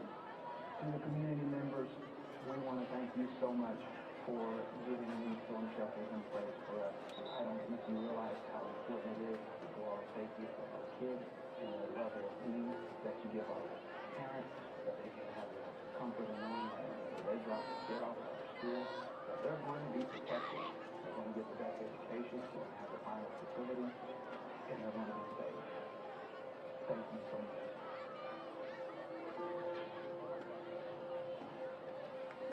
Ready to begin the second half. Southmoore Boat Club would like to recognize the second half sponsor, Uniberg Auto Group. Also, again, a big thank you to Subway on 19th and Santa Fe for providing today's to do that. And a lot of times they're so used to playing, they have to play the scout team, or they don't get a whole lot of practice time. So you want to get them out there, especially if they've been with the program a couple of years. It'd be great. So Union will return this kickoff from left to right. That ball will be kicked off. A guy who's going to kick it off is once again Cameron Little. Back deep is Kyler Pearson and Micaiah Belt. Both those guys can scoot too, and they will be returning from right to left. Back around their 5 are both players. Little approaches. This one's going to be very deep, though, and that's going to be about 7, almost 8, 9 yards in the end zone. Boy, he kicked the fire out of it. And Union will start at their own 20-yard line, 1st and 10, up 37-0. Now, I fully expect to see the starters, or at least most of them, Tom, at least for a series here. Well, you would think so. I could understand maybe if Geneva came in to play quarterback or something like that, but I agree with you. For the first series, at least. Well, I think especially for Rovon Banks, he hasn't been starting that long, and you want that guy to have as much experience as you can going to, as we say, week 11. Now, Union has one left next week, and they still have to win that one, and they were still worrying about playoff space, but then it's week 11, and that's what everybody's after. Rovon Banks will come back out at quarterback. Union will bring out their starting offense.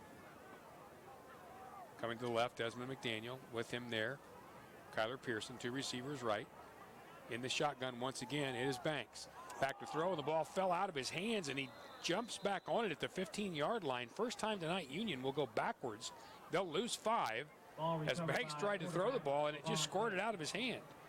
Guy who gets credit for the tackle is Yandis Young, but he was just in the area. It's a loss of 5. It'll be 2nd down and 15. How many third down plays have we had to run? Richard says 0. Yeah. 0. Well, we're 15 yards from having our first one then. We will see. Yeah. Chauncey Andrews is going to be in at that running back spot. He has played a little bit of running back here in the last couple of weeks. 2nd and 10, or 15, pardon me, now at their own 15-yard line. Banks back to throw. Throws right side, caught by Pearson. Across the 20. Nope, he'll have that first down. Across the 30. Breaks another tackle. Across the 40. Out to the 42-yard line. Pearson took that ball for 27 yards all the way out to the 42-yard line.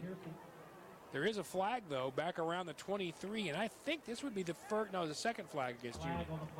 There'd be the second because there was the punt. Right. The blocking or the roughing the kicker. This one looks like it'll be against the Redskins. Probably a hold out on the corner. Considering where the ball is, they marked it at the 27. That'll be spot a foul, so it'll take it to the 17. And it'll be 2nd down again, but it'll actually be 2nd and less. It'll be 2nd and 14. Well, that's unusual to have a penalty and then it's less yardage. It's not usual, no. But that is a point of foul penalty, so it takes it back 10 from the 27. Banks will keep Andrews out there as his tailback. Belt.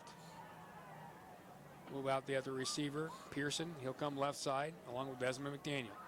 2nd down and 14 for Union, now at their own 17-yard line, up 37-0, just underway here, second half. Banks is going to roll to his left. Rovon is going to have to hurry. He'll fire it, and it's caught by Belt. He gets away from one at the 20, gets across that to the 25-yard line near the 26, and it will be, indeed, the first 3rd down of the night for the Redskins. From their own 26, they'll have 3rd down and 4. Well, it might be kind of interesting to see what they had on their play sheet to run for 3rd and 4. 4, which is not 3rd and long. No. Something tells me they might hand it to Chauncey. 2 receivers right, 1 left. 3rd down and 4 Union at their own 26-yard line. Or just make Southmoore. And now a flag, and that's going to go probably against Union as well. I think they ran out of time. No. Oh, was Southmoore? Yeah, they're one of their defensive tackles. So that will actually be a 1st down, and you won't have to play a 3rd down play. So Union still hasn't had to run a 3rd down play. Pardon me, as I take my tongue from its leather sheath. Now at their own 31-yard line, 1st and 10 Redskins up 37-0. 10:52 to play in this 3rd period. Pearson goes right side, joining him out there, McDaniels. Quick throw right side to Pearson. He's got some room. 35. Kyler outside the 40. Kyler cuts back, 45-yard line. He's up to the 49-yard line. That's going to be a gain of 18. He was dragged down from behind, and it's good hustle in there by Parker Millette, who made that play. They'll mark it right at midfield. It'll be 1st and 10 Redskins there. And I believe that was Lipsy out front, making some good blocks for Kyler. Now Lipsy is in there. McDaniel's in there as well, but it's Desmond who's generally on that same side with Kyler, and he comes that way now. Lipsy goes right side. Chauncey is going to get the handoff, and he's going to go straight upfield. Got some room. Chauncey cuts back 45-yard line, goes down inside that to the 44. Made a nice cutback, Chauncey Andrews did, around the 48-yard line. Finally dragged down in there by number 66, Quine Brandon. But he got 6 yards. It'll be 2nd and 4. Chauncey's got some speed now, too. If you let him get a step, he'll go the distance. Which is about, you could name about 7 or 8 players on that offense that could do that. 2nd and 4 now at the 45-yard line of Southmoore. 37-0 Union, 9:47 to go here in this third period. Banks is going to hand off to Chauncey again. He's got some room around the right side. Chauncey, 40, 35, down to the 30, and skips out of bounds right there. And I say skips, he literally skipped out of bounds at the 29-yard line as he was being chased over there. Guy chasing him was Joe Stover, and it looked like he was trying to give him the leg and then pull it away, but he had to run out of bounds. That's another gain of 14 and another first down. One of the things that I can see from watching them right here is that if they want to throw a quick little bubble outside to Kyler, it's wide open because there's no outside linebacker. Well, there is this play, kind of. Yeah, this play, as I say. 1st and 10 now inside the 30-yard line of Southmoore for the Redskins, leading 37-0. Motion by Pearson. Back to throw as Banks got a man wide open. Hits Lipsy at the 8. He's into the end zone for the touchdown. Jaden Lipsy had no problem running away from the guy out there trying to cover him. Guy on that coverage was McLean Rogers, but he had no chance. Lipsy was bigger and faster. Then Banks laid it out right into his hands, and it's now 43-0 Union with 9:21 to go in this third period. And if that is the last we see of the first team, they had a good last drive. Well, Kirk said, I want them to be sharp, and they have been sharp. Yes. Stephon Forbes out for the extra point. Kyler Pearson is counting everyone.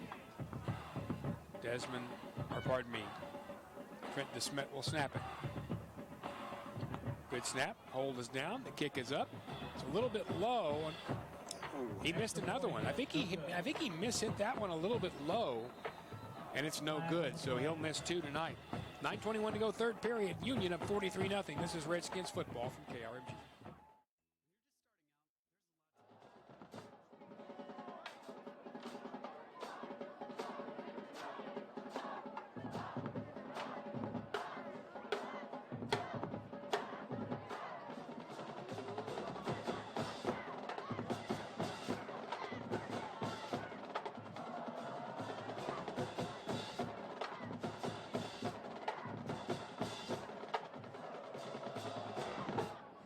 Ball, personal foul, Tulsa Union.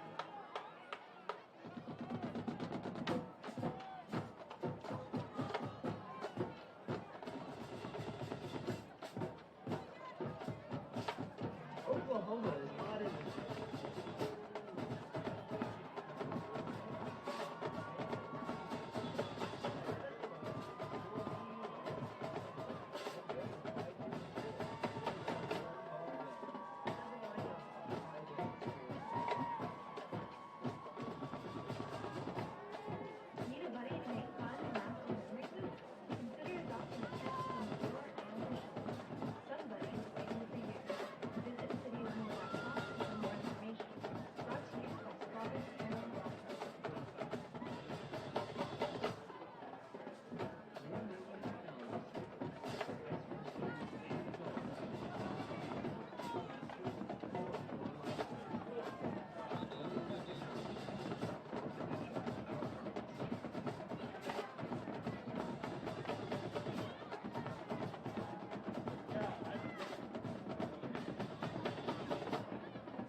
Actually a long way for the Redskins to go. Banks now 5 of not 5 for 89 yards and 3 touchdowns. He has 5 carries for 53 yards and 2 scores. So he's been a machine tonight. He likes to compare himself to Kyler Murray, and you know what? Those are Murray-type numbers if you expand them. So Union will kick it away. Stephon Forbes on to kick it, and for whatever reason, Southmoore's returners, that is Trevor Schreier and Chase Yarger, are way up at the 20-yard line. He's going to kick it from the 25 because of the penalty. There was a penalty to end it, but I think he might still kick it over their heads. No, they're going to take it right about the 19. It's going to be Schreier who's going to return it to the right side. He's going to be near the 30. Got some room outside that 35-yard line. He's tripped up as he's trying to get across the 35-yard line. The guy that tripped him up right there was, for Union, Marcus Kelly. So it'll be 1st and 10 for Southmoore, and this will be their best field position, although there is a flag down. And if that flag at the 46 is against Southmoore, I think it is, it'll back them back up. And it is against Southmoore. It's going to be a hold. Block in the back, Southmoore. So they will move it backwards. Yeah, it wasn't actually a block in the back call. It was a hold call. So they'll take it backwards, and they're going to place this ball, I would think, right around the 20, but let's see where they mark it to. Everybody's marking backwards, and indeed they will set it down right at the 20-yard line. So 1st and 10, Southmoore at their 20. SaberCats trailing 43-0 with 9 minutes and 11 seconds to go here in this third period. I mentioned there were some people in costume over there. I see 3 Winnie the Poohs. I see a cow. I see, let's see, there's a Minion. There's a Minnie Mouse. That's what the dance team's wearing tonight. 1st and 10, Southmoore. They'll hand off. Or Palmer's going to keep it himself around the right side. Got room, 25, 30. He's at the 35-yard line, near the 37-yard line. That is Peters, pardon me, not Palmer. And he's going to go all the way to the 36. That's a gain of 16 and a first down and the best offensive play in the last quarter and a half for Southmoore. Noah Peters came in for Jaden Scott, who was hurt in the second period. And he will stay out there at that quarterback position. Behind him in the running back slot will be Chris Wilson. 3 receivers go left side for Southmoore. 1 comes to the right. So 5 offensive linemen, the single quarterback Peters. Behind him is Wilson. 1st and 10 now through 36.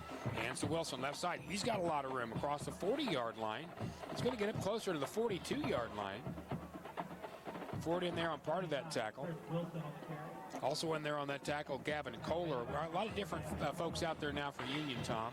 Yeah, see Torrey Thrower out find there. The numbers of all see Jared James is out there. We got some of those other numbers. Shane Fields. 2nd and 4 now for Southmoore at their own 47-yard line. Peters brings him back up. Baycheck is still out there. Some different linebackers as well for Union, including Johnny Harrison. Snap to Peters. He's going to hand off to the left side, and that's a loss of about 1 that time as Wilson just got popped. He took the ball straight up, and Gabe Ford hit him square in the face mask. He had a little help in there from Gavin Kohler once again. They're going to very graciously give him the line of scrimmage, and it's going to be 3rd down and 4 now for Southmoore at their own 42. They need the 46.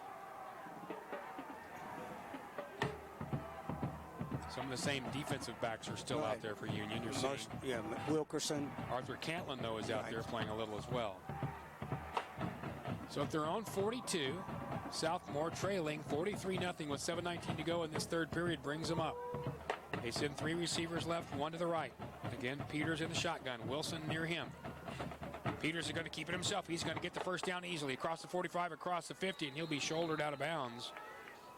It was Marcellus Wilkerson who took him out right there. Or that actually might be Jamori Ray, who's changed numbers, and it gets it all the way to the Union 42-yard line, so that'll be a 1st and 10 for the SaberCats. I think that is Jamari Ray. So Ray shoulders him out of bounds, and Southmoore moving the football. A lot of second-teamers in there. Marcus Kelly is in at safety. I'm trying to get... Still a mix of others, though. Jaden Rose still out there. Seeing Gabe Ford still out there. Now at the Union 42. 1st and 10 for Southmoore. 6:30 to go in this third period. 43-0 Redskins. Peters. Zone read left side. He's going to hand off this time, and Wilson's going to get across the 42 down to the 41 to the 35. So that's a gain of 7 for Chris Wilson. Up off the bottom of that pile for Union is number 45. That's Jerichus Evans. Not before he gains 7, though. It'll be 2nd down and 3, and now Southmore's moving it briskly.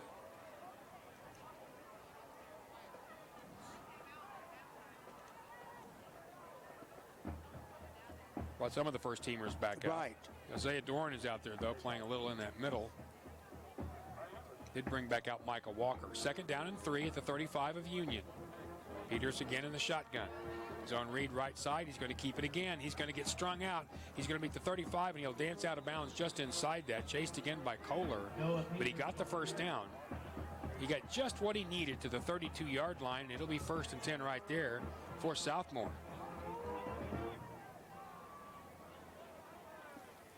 I think most of them right now are still the first team. Oh, there's a lot of guys out there actually who are not. Take a look out there. Hunter Cawley's out there at the defensive end spot. And Union's going to call a timeout. I think Kurt Frederick's going to have some fanatical encouragement. 5:38 to go in this third period. Union up 43-0. Timeout Redskins. We'll come back 1st and 10 for the Sabercats next on KRMG. Oklahoma City and Tulsa. The game will be replayed tonight at 10:30 and again on Monday night at 7:30. You can always find the game on YouTube by searching for Game of the Week.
MG, Tulsa's News and Talk.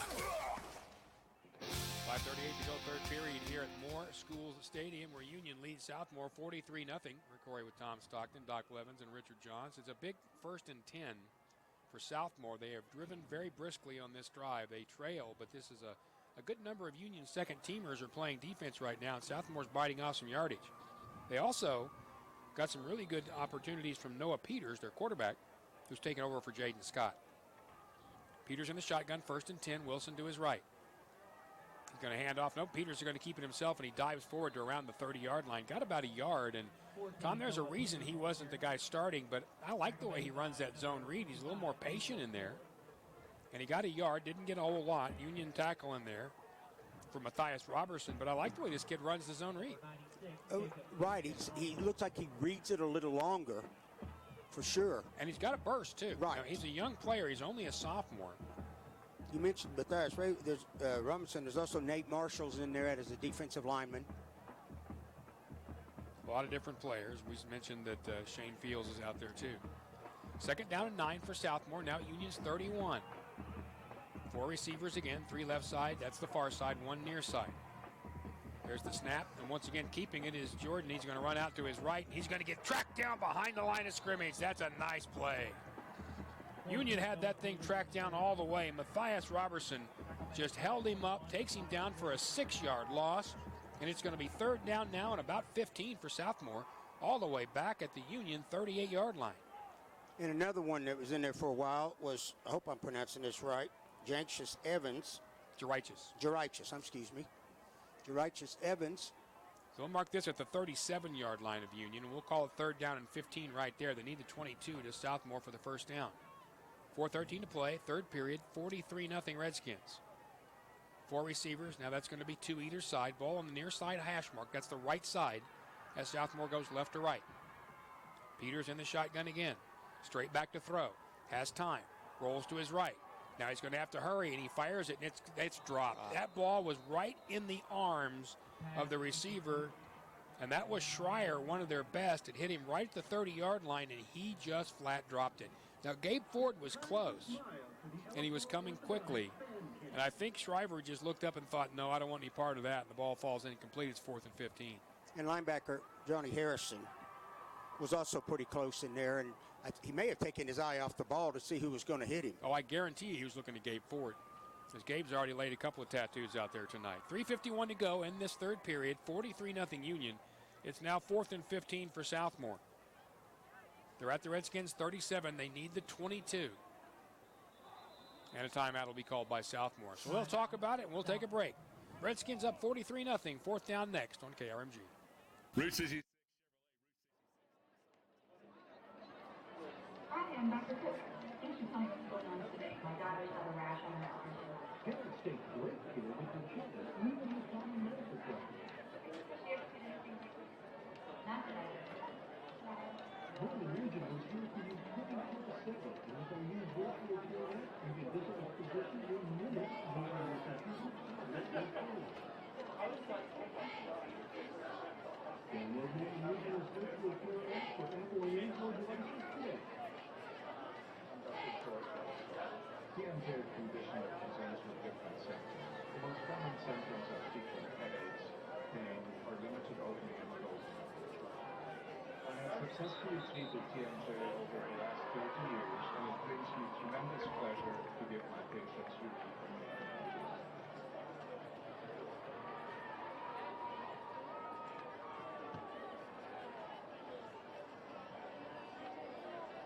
Tulsa's News and Talk. 4th and 15 here at Moore School Stadium. Southmoore trailing Union 43-0. They sit at the Redskins 35, needing the 22 for the first down. Through the line of scrimmage comes Noah Peters. Behind him, Chris Wilson. Straight back is Peters. Here comes the pressure. Rolls to his right. He's going to have to hurry. He flings it downfield toward no one. He hit the line judge in the shoulder, being chased out of bounds, and it was once again Matthias Robertson who was doing it. So that goes nowhere, and it will be Union's football, and the defense holds, Tom. And one of the things I think the Redskins need to watch for here is I've seen a couple shoves and, you know, some things like that. And for the Southmoore kids, I don't think they care right now if they get a penalty in that, but we'd hate to see one of the Redskins get in some trouble or get thrown out of the game in that. So they got to keep their heads in the game. So let's watch and see who's coming out offensively. J.D. Geneva will come out at the quarterback spot. In the running back place will be John Brannon. Now, John Brannon's a good-looking young man. He's 5'10", 166 pounds, only a sophomore.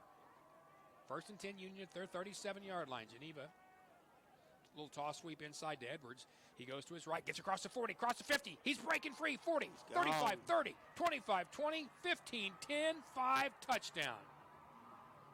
And indeed, there is a little pushing and shoving late back around the 40-yard line, but nothing got called. Instead, 63 yards later, Jonathan Edwards is in the end zone, and the Redskins up that lead to 49-0, and that was easy, Tom. That almost too easy.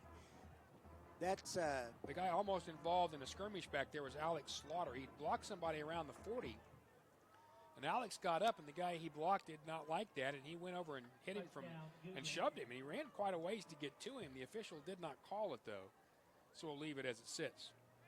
Different kicker on for Union. It'll be Tyler Cowan. Only a sophomore. He's going to get his shot to put this extra point through with 3:26 to go here in this third period. Teams are set. Low snap. He got it down, though. The kick is up. Looks like it's good from here, and the officials agree. So with 3:26 to go, third period, Union extends the lead. Now 50-0 Redskins. This is Redskin football on KRMG.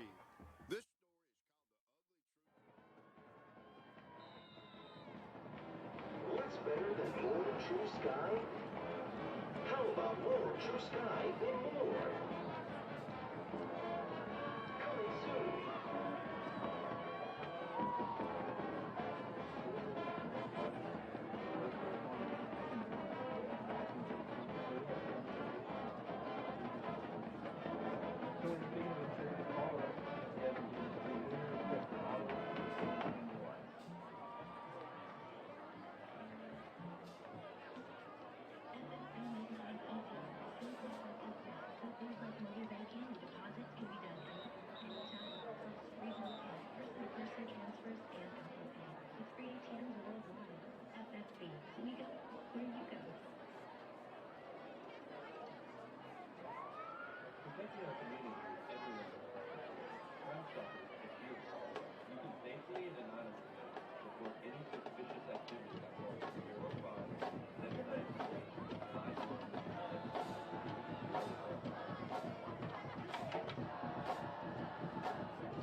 leads by a score of 50-0 here at Moore School Stadium against Southmoore.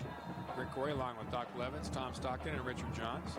Some other characters in the press box we'll let you know about later. Stephen Forbes approaches, kicks the ball deep, and it is taken by Trevor Schreier. He comes to the right side around the 15, cuts back, and he got popped. Oh, Schreier got hit. He got to the 15, and one of the first guys there to lay him out was Avante Wilkins, the running back, who had a couple of really nice runs, including the long touchdown tonight. He had help in there from Marcellus Wilkerson, so that's a painful 10 yards. And it'll be 1st and 10 for Southmoore at their 15-yard line. Steve Dunlop's in here sitting behind you. What do you think he wants? You know he wants something. I think some pizza. It was pizza just, there, just to stay warm. Is it the warmth, Steve? Is that why you're here? Is that what it is? Yeah, it's, well, this press box is palatial. This is huge. I know people don't have bedrooms this big. It's a large place. Richard raises his hand. That's a little too much information. 1st and 10 now for Southmoore. Noah Peters, their quarterback, will hand it left side. That is taken by Scott. He got around the 16-yard line, but that was about all he's going to get. We're going to start running off a lot of different names here for Union as a lot of different kids are in playing. That tackle was by Yantis Young. So we'll call it 2nd down and 9 now. Southmoore lost their quarterback, Jaden Scott, in the 2nd period, but really Noah Peters has been very good for them tonight. But he just happens to be behind the 8-ball already. 2:45 to go and counting here. 50-0 Union. And it looks like Southmoore is now going to take their time, Tom, and let the clock run a little. Peters brings him back up again. Chris Wilson is his running back. 4 receivers, 2 to either side. Peters in the shotgun, has the snap. He's going to hand to Wilson left side. He's got room. Wilson across the 25, across the 30, has the 1st down. He's out to around the 32-yard line, so that's about a 13-yard gain. Not a lot of Redskins strewn along the way. Several guys in on that tackle. One of the last guys there was Gavin Kohler again, who's made a bunch, but that'll be a 1st down for Southmoore with 2:11 to go in the quarter. Yantis Young was also in on the play. So they'll mark it at the 32, and again, Southmoore's not in a hurry. Like the fact they're continuing to play really hard, though. Shows that they're well coached. 1st and 10 at their own 32 for the SaberCats. 1:50 to go here in this 3rd period, 50-0 Union. Peters with the snap, hands left side to Wilson, and he just got stacked up immediately. He had nothing. The first guy there was Matthias Robertson, who's made a lot of plays since he's come in. They may have lost a half yard. We'll call it 2nd down and just over 10. It is senior night here at Southmoore. And Southmoore shares this with Westmore and Moore, this stadium. A nice facility it is. The trend here in Oklahoma City, though, is to build other stadiums. There's an extra one in Edmond now. There's one in Putnam City. That gives each district a couple of stadiums, meaning they don't have to play as many Thursday games. Linebacker Michael Thomas came back into the game. He's going to replace Gabe Ford. 2nd down and 10, Southmoore now at their own 32-yard line. Peters right back up. He's back to throw, looking, plenty of time, throws middle of the field, is well overthrown, intercepted by Kohler. He's at the 45 and he falls down. Kohler collided with his own player. Kohler was trying to get upfield and he ran square into Hayden Brockett, or Trey Lucas, I think it was Brockett, and the two of them tumbled down right around the 40-yard line. Oh, I feel bad for Gavin. He's able to get the interception. Didn't even see the other player, runs into him, and he's tackled by his own guy. I'd like to be in the film room when that one is shown.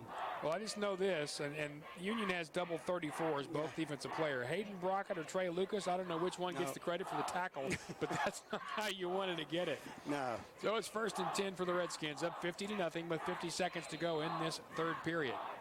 They'll take it at their own 20-yard line. J.D. Geneva will have John Brannon, the running back, to his left. Geneva in the shotgun will hand to Brannon on the right side. Brannon stretches out, 40-yard line, 45-yard line. He'll be right there at the 45. Run out of bounds there. He didn't get a ton, but he got about 5. Tyler White on the tackle. So we'll call it 2nd down and 5 right there for Big John Brannon. When you're, I don't know if he'd be 3rd team running back or... the way they do this, I don't know that there is a second, third. You just bring in other guys. But when Brannon is coming in late in a game like this, That shows how much talent they have because he is a really good running back. He is a very good running back and a big guy. So we're going to end up the third quarter right here with Union leading 50-0. We'll come back with the second quarter here from Southmoore next on KRMG. And at the end of the third quarter. Now, ladies and gentlemen, please direct your attention to the end zone, where we now have the Hockey kick for catch. Southmoore senior Aubrey Hardy will be kicking the Bioki Credit Union kick for cash. Now listen, he's going to attempt an extra point for $500. Good luck, Aubrey.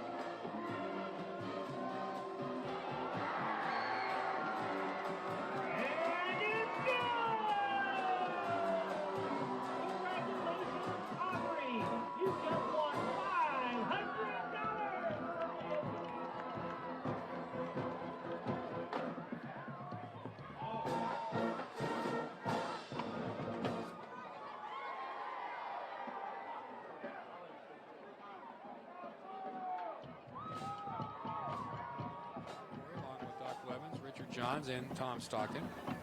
Doc will talk to, we have to admit, it's going to be a really happy Kurt Frederick after this football game. And one of the things he had told us, Tom, is he wanted his team just to play clean. And they have done that. They have played very clean. I believe Desmond's in it, quarterback. Trent DeSmet will be in the quarterback spot. It'll be second and 5. Nope, that's actually still J.D. And he throws to the left, but the knee was down when Edwards caught the ball. So he actually lost a half yard. J.D. Geneva raised up and fired it to the left, but he fired it off the back foot. So it caused the ball to dip, and although Edwards made the catch, he was a half yard behind where the ball had been snapped. So they lose a half yard, and it's going to be third down at just over 5 from the 35.5, maybe 36-yard line of Southmoore. 50-0 Redskins. Just underway, fourth period. Gage Bohannon, I think, is in as a wideout. 4 receivers, 2 to either side. Geneva again in the shotgun. Brannon to his left. Geneva straight back. Brannon running the wheel route. JD's going to run it, and he's going to run it himself, and he'll be taken down. He got nothing. As a matter of fact, he lost 2 more. Good pressure in there from Southmoore. First guy on that scene was Nathan Outen. And that's going to be a loss of about 3, and it's going to be fourth down and about 7 for Union. Ball now at the 37-yard line of Southmoore, and they'll need the 30 for the first down, and the Redskins won't get much by punting here, so they'll go for it. 10:59 and counting here in this game. 50-0 Union on this Thursday night special Halloween. Union will be back in Oklahoma City, or actually in Edmond, next week to close out the season. There is another number 3 in there. That's Trent DeSmet. He's playing tight end, I think. Okay. 4 receivers, 2 to either side. Once again for J.D. Geneva. Back to throw. Looking for Brannon. Fires, and that ball's caught by Shea Dan. Has the first down across the 30. He's down inside the 25. And he's going to be down to the 22-yard line. Shea Dan already has 1 touchdown tonight. He caught a rocket from Rovon Banks in the second period. He gets about 16 on this one. Takes it down to the 22-yard line of Southmoore. And it'll be first and 10 Union there.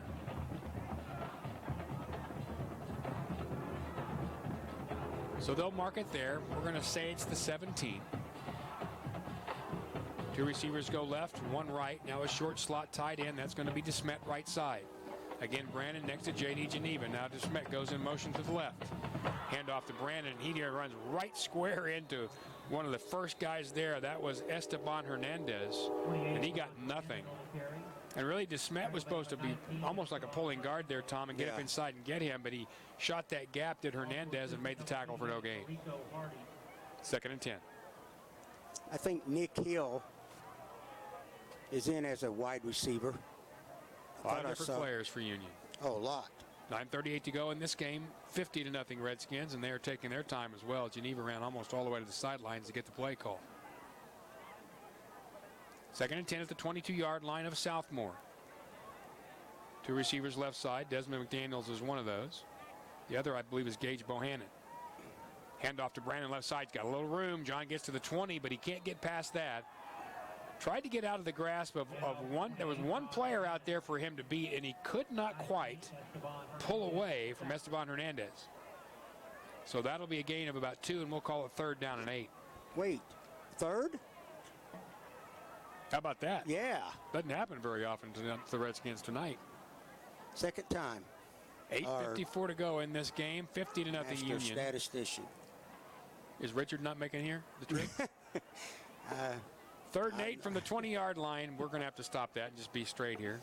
Of Southmoore for Union. Geneva straight back to throw, looking for 8. J.D. runs to his right. Now he's going to fire to the end zone, and that ball is caught for the touchdown. Jonathan Edwards? No, it's McDaniel.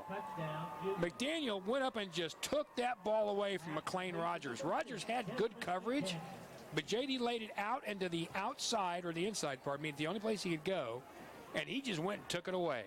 So with 8:30 to go in this football game, it's now 56-0. And, you know, I think a lot of Southmoore fans and that might be upset that they were throwing, but you've got a quarterback in there that was your starter, and he's one play away from being in there again. You have to let him run the offense. Well, that was 3rd and 8, so you're going to throw the football. On to kick the extra point, once again, is the backup kicker. That is for Union. That is Trey Cowan, and he knocks it through. So with 8:30 to go in this game, Union extends the lead now 57-0. This is Redskins football on KRMG. Attention.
Pass of the night that was a bullet for the Redskins. Banks through the first one. And the extra point good. It's 57-0 Union. Kickoff coming, and once again it's Cowan. He's going to kick it a little bit short. Taking around the 17-yard line, and that is, once again, Trevor Schreier, and he didn't get very far. They'll mark him up, I think, around the 19, maybe the 20. It'll be 1st and 10 right there for Southmoore. So, Tom, obviously a very impressive night for the Redskins. And to be honest, the Southmoore team had struggled. They were 1-7. But it's almost sometimes difficult to get a really talented team to focus on a team like this. And as odd as it sounds, some of the early season struggles for Union may be the reason they're more focused tonight. Oh, I agree. Plus the fact they have to keep winning. You want to score all the points that you can for the point differential and the points you get for the playoffs. And I think that's what they're doing. They certainly have it now. Noah Peters brings his team up 1st and 10. 4 receivers behind him, Wilson. He will hand right side to Wilson, and he just got stacked immediately. There was nothing there. Southmoore had run it very well last 2 series, but Union jumped on that. One of the guys there was Juan Cruz, who jumped on top. Also Jacob Bacek there, so it'll be 2nd down. We'll call it 9 at about the 21-yard line of Southmoore. Also assisting 23, Michael Thomas. Other players out there for Union right now. With once again Yantis Young playing some defensive end as well. From their 21, 2nd down, 9 for Southmoore. Peters in the shotgun, Wilson behind him. Peters is going to keep it, run to his right, breaks the tackle, 25-yard line. Oh, he got popped right there. Not quite the 1st down. He got hit around the 28-yard line. I think it was Wilkerson who made that hit. But hanging on to his ankles was Juan Cruz, and he took a pounding. He got 7, so it's going to be 3rd down now and 1 for Southmoore at their own 29. Another linebacker, I'm not sure if he's been in very much, Mario Davis. is in the game. Mario's got some speed. He can run with you. So 3rd and 1 for Southmoore, trailing 57-0 with 7 minutes to go in this football game. Peters will bring him up. 3 receivers, comes to his left, and I mean far left. That's the near side. 1 receiver to the right. Behind him, Wilson in the shotgun. Peters, he's going to keep it himself, run to his right, and he's going to have the first down just across the 30. Really a pretty good play out there on the corner by Union's Jamori Ray. He made him cut back, but he did get across the 30 to the 32. That's a gain of 3, and it's 1st and 10 SaberCats.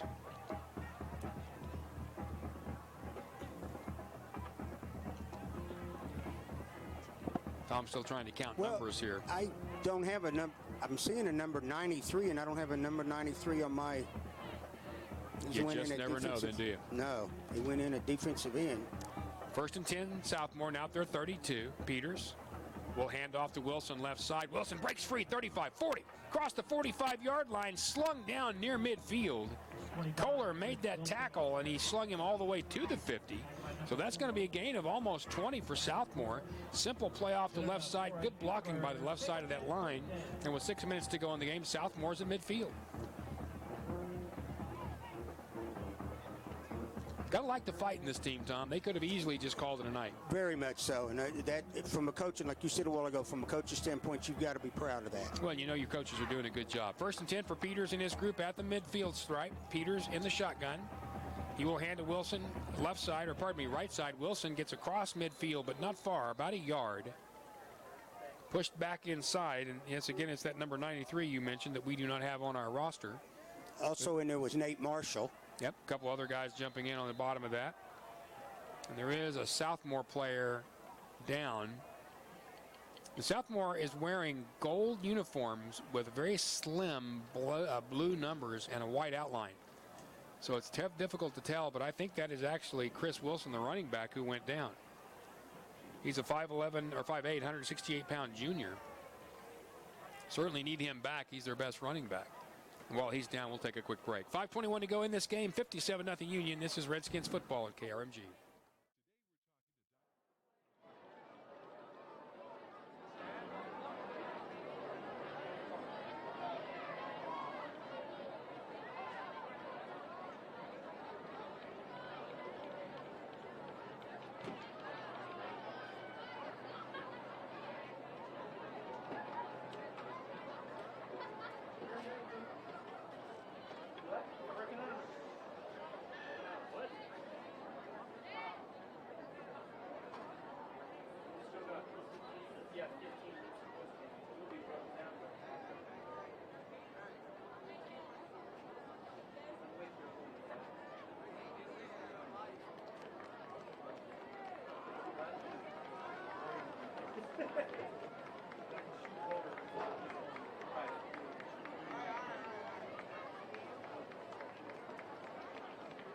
Chris Wilson, the injured SaberCat. 102.3 KRMG, Tulsa's News and Talk. It is indeed Chris Wilson who is limping off the field, starting to walk better. He's being helped by some coaches. He just crossed across the near side hash marks, and he's almost off the field. 5:21 to go in this game as the Redskins lead 57-0, and Wilson hurt on that last play. It'll be 2nd down and 9 for Southmoore at the 49-yard line of Union on this Halloween Thursday night, high school football. Week number 9. Can you believe it? Oh. Got to week number 9 in a hurry, didn't you? Yes. Noah Peters has been playing since middle of the 2nd quarter for Southmoore after the injury to Jaden Scott. He is in the shotgun.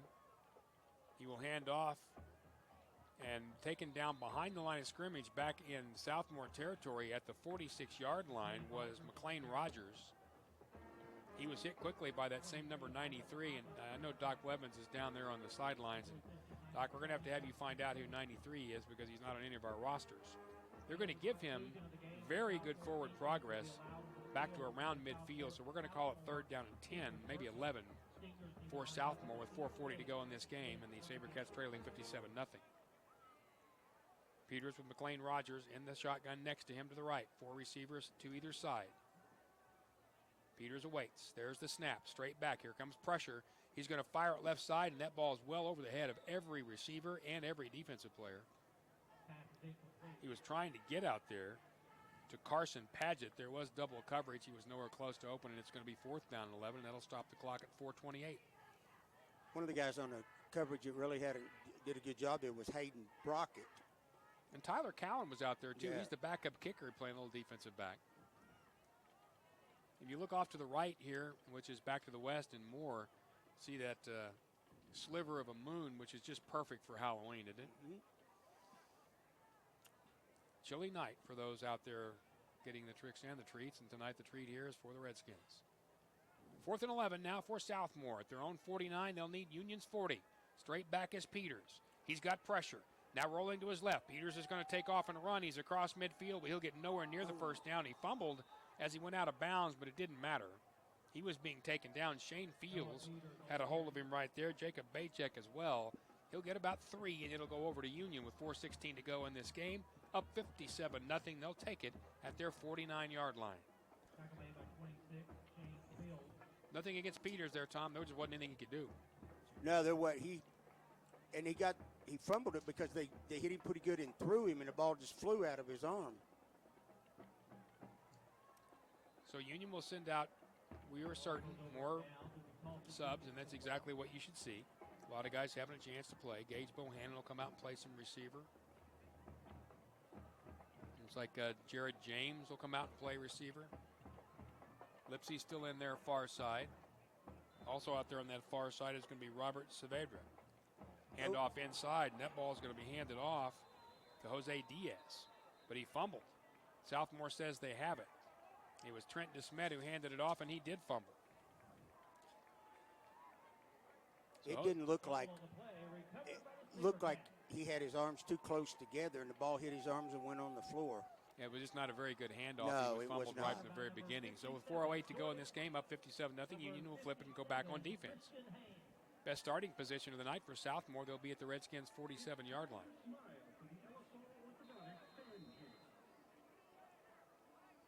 A couple of extra Union folks out there. Who do we bring out here? 98, that is Juan Cruz, the big defensive lineman. It may actually be Jackson Jennings, but there's some number changes here. 1st and 10, once again for Noah Peters. McLean Rogers will be his running back. Peters hands to Rogers right side, and he is tracked down from the backside. Didn't get a whole lot. Chasing him from behind was Bryson Head, and he brings him down after a gain of about a half yard. It'll be 2nd and about 10.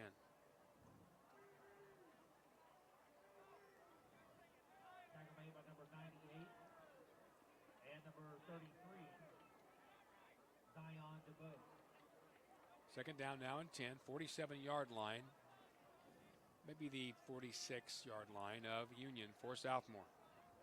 57-0 Redskins, 3.5 to play. Peters in the shotgun. Has the snap. He's going to hand it off once again. Once again, Rogers is going to buck forward, but he got about 2, and that's all. Hit across the 45-yard line.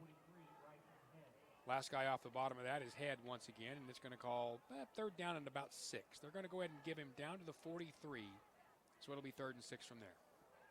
Mario Davis is back in at linebacker. He helped in on that play. 3 minutes to go and counting here. 57-0 Union. Out there playing corner. Looks like Alonzo Villanueva. No, it's Jacob Gaines. Pardon me, Jaden Gaines.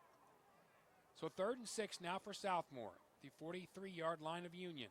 Peters faked the handoff. He's going to throw to the right. That ball is caught at about the 38-yard line and trying to get that first down and pushing forward, but he could not. The catch out there was by L.J. Gaines. He was covered up immediately out there by Jaden Gaines, as we mentioned, so Gaines on Gaines. He did not quite get that first down. He's at the 38, so it's going to be 4th and 1 for Southmoore. 2:24 to play, 57-0 Union. And SaberCats trying to get one more first down and try to move the chains and put some points on the board.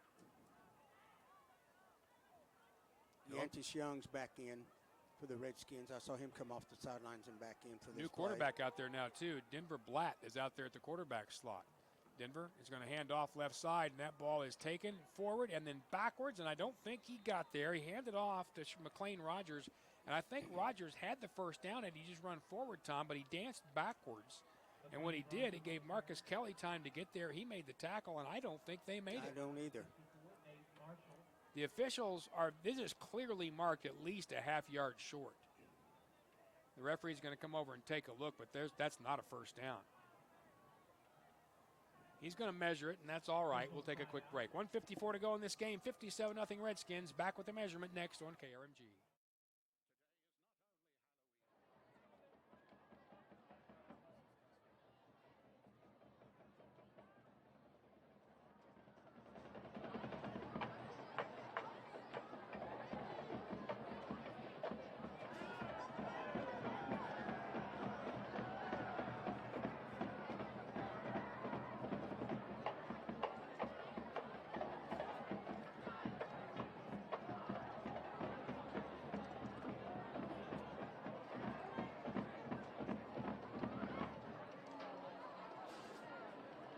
For the first down, Tulsa Union takes over.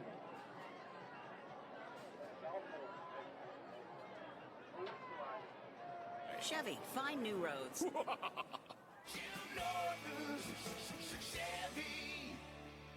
Off MSRP in stock unit. 13 spots.